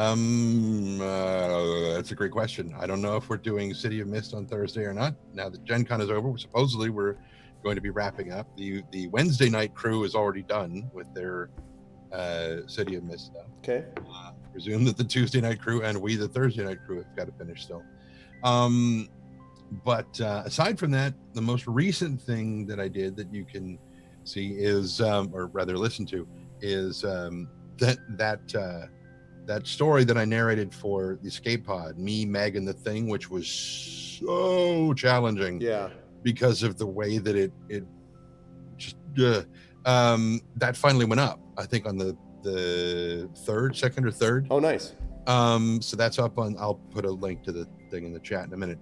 But you can listen to that. And there's actually they actually talked to the author at the end of the story, talking about how he came up with this idea when he was at Yale and he was doing his writing and stuff there, and how it all came together. And I was like, I had no idea. It's like, you mean he wasn't just on some kind of acid and fueled bender when he came up with this thing? It's amazing. Okay, so it makes a little more sense as to why it is the way it is. But it's just, so there's that. And like I said, I'll post that doohickey. Escape pod. Me, Meg, and the Thing. And Cool. And of course, we'll also see you with I&B. Because you'll be doing those that, people. those Okay. people, and you'll be joining this crew again at the end of the month because we will be here. The only thing I know for sure is that we will all be here in 3 weeks. August 28th, we'll be back here for the second of these sessions. So, but thank you, Trent. I will actually mention, Aaron, since you brought this up, just because it was a really cool. As I said, Gen Con was wonderful, amazing experience. So much good professional stuff came out of it. One of the coolest things was I was on a panel with Kat Rambo, and Kat had me sign her Esper Genesis Player's Handbook because, of course, she's playing in that campaign with me. And then she was like, because Greg is maybe the best GM I've ever played with. And I'm like, okay, I'll be able to live on that for a day or two. Like that was super, super humbling and awesome. So that really meant a lot to me. I appreciated that coming from her. So anyway, I felt all warm and fuzzy about how awesome it is to have the privilege of game mastering for good players. So anyway, but awesome stuff today, Trent, as always. Really enjoyed that. You guys really also responded well to Haleth's death very well. Because I was just like, I don't have a 10-year-old that I love with all my heart and soul. I'll just kill one off here.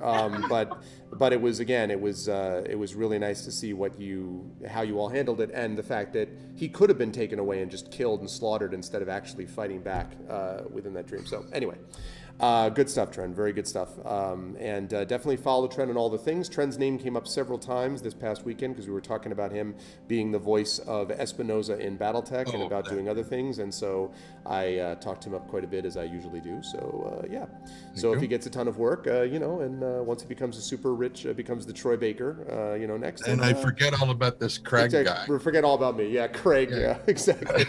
That'll be awesome. But thanks, Trent. Moving right along, Will, great to have you back in the saddle again, my friend. I was glad to see you back in here. And I think you handled Robar really well. It was nice to see. I really have enjoyed the way that you've played him because it's not just I'm all evil and Batman all the time. There is something in there. Like that memory was great. I really liked your memory as a part of it. It was totally appropriate. So good stuff, dude. How did you feel about stuff, and when will the people see you next? Yeah, I love these kind of episodes, where it's like, don't worry too much about the combat, and it's like, oh, we're gonna have to get out this dungeon, and it's like the traditional D&D way of doing things is like, yeah, you bust out a dungeon. It's like, actually, no, through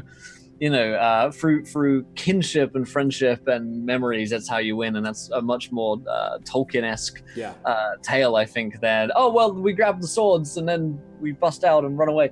I really enjoyed it, and I was trying to think of happy memories that Robar has, but then I'm playing his sort of semi-amnesia thing with his family, so this is his family now. And the battle that the elven woman said that they'll have a fight between my current family and my old family. So I'm super excited now to reveal my royalty at some point. Dude, you have to get yourself you take all that sweet encounter roleplay money and get yourself like a shirt I am Robar. If you just had a T-shirt I am Robar Star, I would. Oh my god, dude. If you could Superman that, I would be so about it. Oh my god. Or just get Legolas to follow you around. It's like, do you not know who this is? And then do you not know who this is? You owe him your allegiance. All right, fine. Amazing. But yes, you can find me next over on twitch.tv/encounter roleplay. We're playing a bunch of D&D tonight. And it'll be fun, so you can join me there. I'm trying to think of interesting things that I'm doing. I know that there are some, but I can't remember them right now. So, you can find me on Twitter @EncounterRP, and that's where I tweet about the interesting things that I'm doing or think that I should be doing. Yep. It should be doing good stuff, Will. Thank you, and definitely go check him out. He runs a really good channel with a lot of great campaigns and a lot of great players. So all of whom came to Gen Con, because every tabletop person in the history of recorded time, except for Will, was at Gen Con. There were some others too that weren't there, but a lot of them were. So anyway, good to see you, dude, and I will see you in a few weeks. Moving right down the line, of course, we've got Tarry. Terry, great job today with a difficult situation because Inga was just sort of taking it on the chin, literally and otherwise. Trolls being slapped around, but you still, I think, maintained a real sense of who you were in that. Picking up Haleth's body was a nice moment. I just thought you had a lot of really good moments that way, including the stuff with the husband, and I like that. So I wanted to know as well what you thought and where the fine people will see you next. Well, this was that hits home Yeah. this whole thing. Whoa. But yeah, no, I'm glad we are out of there. Like Inge, especially. Yeah. So yes, no, that was splendid. But yeah, like looking forward to some a bit more lighthearted stuff now. But yes, also the part about like calling us good role players and stuff. Thank you so much. But can you like also tell that to like my brothers who always like say that I'm the shittiest role player ever? Terry's brother, you are Brothers. out of your mind. Plurals. You're lost. Brother. Oh, all bro. Okay, look. If you have ever been a brother to Terry Tunes, Yeah. she is a wonderful role player. There are 5, so. Okay, all 5 of you. She is a. Is there anyone else? Do I need to add other people? I'll add whoever. She's a wonderful role player who's done a wonderful job in this campaign, and y'all can step back. All right. So Yeah, there. Thank you. No, I just like remember that my brothers like still give me shit for like how I used to play when I literally had my first session ever with them when I was like 16. Oh God. So like they still give me shit for that. So yeah, that's the thing. Yeah. So yes, yes, this was fun. Well, not in the conventional sense, but yes, fun. Yes. But yeah, where gonna people see me next? Like over here, I suppose. Like I'm gonna be gone for like the next 2 weeks. Okay. So yes, like I'm gonna go on vacation, on an adventure. Gonna go look at Viking graves in Nedmark and stuff, as you do. So yes, that's what I'm up to. Awesome. Yeah, we will not, unfortunately, have Terry with us doing the Lone Wolf illustrations No, I'm or sorry. the illustrations this month, unfortunately. But we will have her back in September with stuff, I believe, and we'll definitely have her back on the 28th for this campaign. So that will be the case. So enjoy yourself in Legoland. Definitely have fun and get lots of Legos that you can bring back that with your experience. Probably not actually gonna buy a lot of Legos while I'm there, but yeah. Just a like, small little fulfilling mini like my childhood dream. Like I've wanted to go to Legoland since I was like very, very little. Since I knew that place existed, literally. Yeah, no, I mean, So, totally. yeah. I get it, believe me. So, yes. But that's awesome. I can't wait to hear the report. And thank you, Terry. Always a pleasure. And we will see you back here in a few weeks. And last but certainly not least, Amal, who finally, I think, has now figured out what she wants to do, right? Maybe? Yes. Okay, yes. what have we got? So I am, in fact, going to take the ability improvement because for this thought-through reason, which is that the way that the Staunching Song is described, it sort of doesn't make sense for River to have it because if she hasn't been taught it up until this point, then she hasn't been home to learn it. And while there is a fellowship phase coming up, it feels like if it was something she was developing organically from contact with AME, then that would be one thing. But if it's like actually an inheritance thing, I think it can maybe wait until after she's come to Roscoville again or something. Okay, that makes sense. My question before I decide on the distribution of the ability improvements is, what is the... Remember that I cut my teeth role-playing on Vampire the Masquerade? Yeah. And what is the closest approximation here to willpower? Is that wisdom? Yes. Okay, so basically what I feel I want to see an improvement to here is wisdom and possibly intelligence. So it's a toss-up from her intelligence is at 11 and her wisdom is at 14. So I'm trying to decide whether to take the bonus as the +1 in intelligence or to put it all into wisdom and have another one there. This is just me. It's totally up to you. But based on how you've been playing the character and the way you've been gravitating towards it, and because you would get the bonus by going up to 16, I would advise putting it into wisdom. I think it's more important for you than intelligence is. That's just me. Yeah. I also think it narratively makes total sense, but I don't know what the rest of the party thinks. But I agree. That's my thought. Okay, that's what I'm gonna do. So upping wisdom to 16, yeah. I mean, because my decision was gonna be like to split it and wait for the wisdom bump next time. Yeah, I get that, but it also fits. You get. But I think this was pretty harrowing. This was a pretty harrowing. Well, and that's why it makes sense narratively. Like you come out of it, and like there is wisdom that comes from that. It's like, and that's what I was saying about when Terry took the con bonus. Like, she got the crappy out of her, so she's like, you know what? It's time to go lift some weights and whatever, and so yeah. Exactly. So that is what I'm changing. Can I just change it on the sheet, or does that? Yeah. Okay. You can change that on the sheet.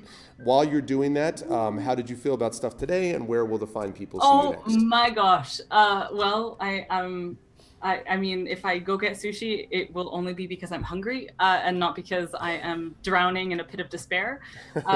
So my God, it was really, really wonderful. And I mean, just having, sometimes, where do I start with this? Just that this is literally the gold standard for me of what role playing is. Like when you get to, I have sometimes felt a little bit at sea in terms of negotiating mechanics versus storytelling a little bit, just because I think all of you guys have actual D&D backgrounds, and my like mechanical role-playing background is World of Darkness instead. So I feel like I'm always translating a little bit when it comes to mechanics, but storytelling is where my like heart and soul live and stuff. So having gotten to have it just felt like this beautiful pool of quiet to just get everyone to actually share a character memory and stuff, making it up on the fly. I thought that was so beautiful, and seeing that actually come out of Haleth and that like small still voice and everything, it was just it was amazing.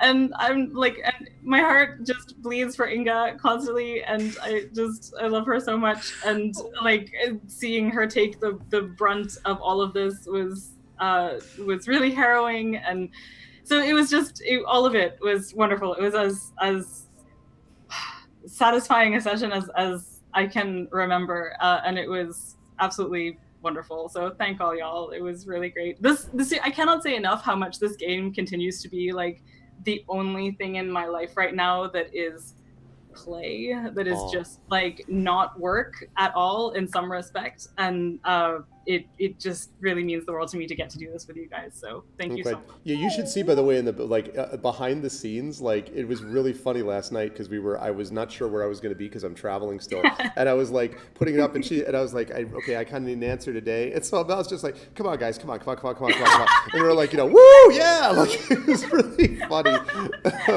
Oh man. I've literally been thinking about this situation for almost every day since the last time we played. I'm like, how are we gonna get out of this? This is horrible. Oh man, I love it. The enthusiasm is wonderful. Thank you. Where will the fine people see you as public appearance wise next? Wow. Next up, I am going to be on the Writing Excuses cruise, which is really, really exciting. We're going to take a cruise through the Caribbean, and I paused briefly there as I go, the climate has been a thing. But anyway, the Writing Excuses is an amazing podcast. If any of you are writers or aspiring writers, well, if you're an aspiring writer, you're also a writer. But if you are, I highly recommend the podcast because it's Mary Robinette Cole, Brandon Sanderson, Howard Taylor, and Dan Wells are the core group, and they add to that like guest hosts who they just pick a topic, something to do with craft, and they go like a deep dive into it for 20 minutes or 15 minutes rather. That's their tagline, 15 minutes long, because you're in a hurry and we're not that smart. So it's great. I highly recommend the podcast. I got to be a guest host and my episodes are airing this year, so I get to go on the cruise, and we do like tutorials and workshops and stuff on the cruise in addition to painting the sun. So I'm really looking forward to that. And after that, I think that's CanCon. My God, sorry, CanCon. Hell yeah. Come to CanCon, guys. Yeah. CanCon is a convention in Ottawa. It's the weekend of October 13th. Ottawa is my hometown. I would absolutely love to get to meet some of you guys in person. I will be there too. Mel and I have been on a panel there last year. I'll be there as well. Yep. Yes. It's a tiny con. Dude, Will, you should come. Yeah, I was thinking. Dude, you should absolutely come down for hell yes. We should do that. I bet. I totally owe one of the program organizers an email back. We could totally have a Tolkien panel at this con. Dude, we can do that. We should 100% do that. Make this happen. And it like interpreting Tolkien in different mediums, like, and not only should we do that, but also, and I talked to Brandon a little bit about this because I know Brandon well also, we also should talk to him about the possibility, maybe, of we won't be able to do it's too short term to be able to get Tarry and Tren out to Ottawa, but we could theoretically have a live session with you, Will, me, and then those two Skyped in, Zoomed in. Oh my God. From these others. And I bet people would come to see that too. I bet they would want to see it. Oh. Strong agree. Okay. All right, good. When is that? October. October, okay. the weekend of October 13th. So I can't remember what exactly the date distribution is on that, but it usually, I think it's Gotta save that. Thursday to Sunday, I want to say.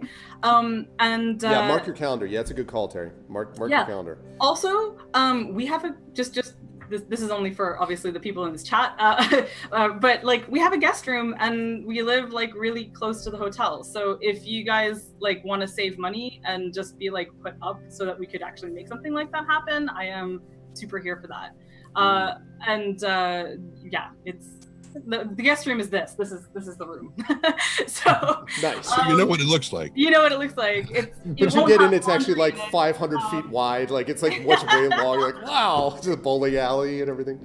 But CanCon, seriously, it's a small con. It's only like, I mean, around between 300 and 400 people. It's been growing a lot. It's a like, really good con. and it's just so much fun. And it's in the heart of Ottawa. It's not like, I know a lot of cons are in big convention centers at the edge of town and stuff. This is right in downtown Ottawa. Yep. So you get to like explore the restaurants and galleries, museums, stuff like that. So it's a great time. So Agreed. that's that. Yep. Yeah. That's good stuff. Yeah, thank you, Mal. I will add my recommendation to that. I've only started. I've been to 2 of them so far, because Brandon saw me at NorwestCon and invited me to go to it. But I've enjoyed it a great deal. I think it's a really good con. It reminds me a lot of a smaller. Well, I don't want to say this the wrong way. It's like a ReaderCon, but you get to know people even more closely than you do at ReaderCon, and and I love the audiences too. Like the people that come, the attendees are great. Yeah, I'm a big fan. And there's people actually. Jagtris in my chat, is up there and like organizes stuff with them. Brandon Brahms has gone to there a bunch. So anyway, yeah, I'm all about it. It's good stuff. So, and you're right, Nanavel. Like cons are a great way to spend your birthday. So absolutely. So good stuff. But thank you, Mal. That was great. As I said, really good stuff from the river today as well. I love setting up that role-playing environment so that people could actually do that. That memory was a great idea, and it was very much in line with what this was. So good work, everybody. And now I got to get going here before they kick in my door and they're like, "Get out! You're in a conference room." But this has been wonderful. So much love for all of you. Great job, Dude, players. Thank you so much, by the way, Greg, for doing this from the road. Like that is really epic. And thanks very much for doing this, and my soul's happiness thanks you in particular. So. You're welcome, and it's my pleasure. This is one I did not want to miss. So thank you to Trending, to Will, to Tarry, and to Amal. Great stuff, everybody. Chat, can we get some love for them? And I will see all you wonderful folks very soon. Bye. Bye. All right. So there they go. That was great stuff. Man, I just love me some role playing. I really do. It's good stuff, as I've said many, many times. And boy, is there going to be more where that came from, because boy howdy, there's a lot of things afoot in terms of what we got going on. So, but I want to thank everyone for having been here. This was great. I really enjoyed it, and I hope you folks enjoyed it as well. But now I got to get out of here before they come in here and they're just like, "Sir, please get out." I am a Pittsburgh Steelers fan, but that'll only hold them off for a few minutes. It's only going to last so long. So, but always a great pleasure. Thank you so much, chat, as well. You guys did a wonderful job today. Please continue to spread the word about the show, not just because it's good for the channel, which is lovely, and I'm appreciative of that, but just because it's good for the community, and it's good. The more people that we get in and invested in this, the more we can do cool stuff like live events and things like that, like I mentioned, and that's always a big help. I've got so much to talk about with Gen Con, but I don't want to do it now. On Friday, I will have a chance to sort of go through my post-mortem and talk about many of the things. A lot of it I can't talk about yet, but we had a lot of conversations, and there's a lot of projects moving now, publishing projects moving forward on multiple fronts, game projects moving forward on multiple fronts, things that are going to involve you folks a little bit, believe it or not, based upon things that you see happening on this channel. That happens a lot. So there's just a lot of stuff going on, and Gen Con was just a 4-day high. I was exhausted on Sunday, but oh my God, it was so good for me professionally, personally, just every way you could do it. So it was great, and you guys are great.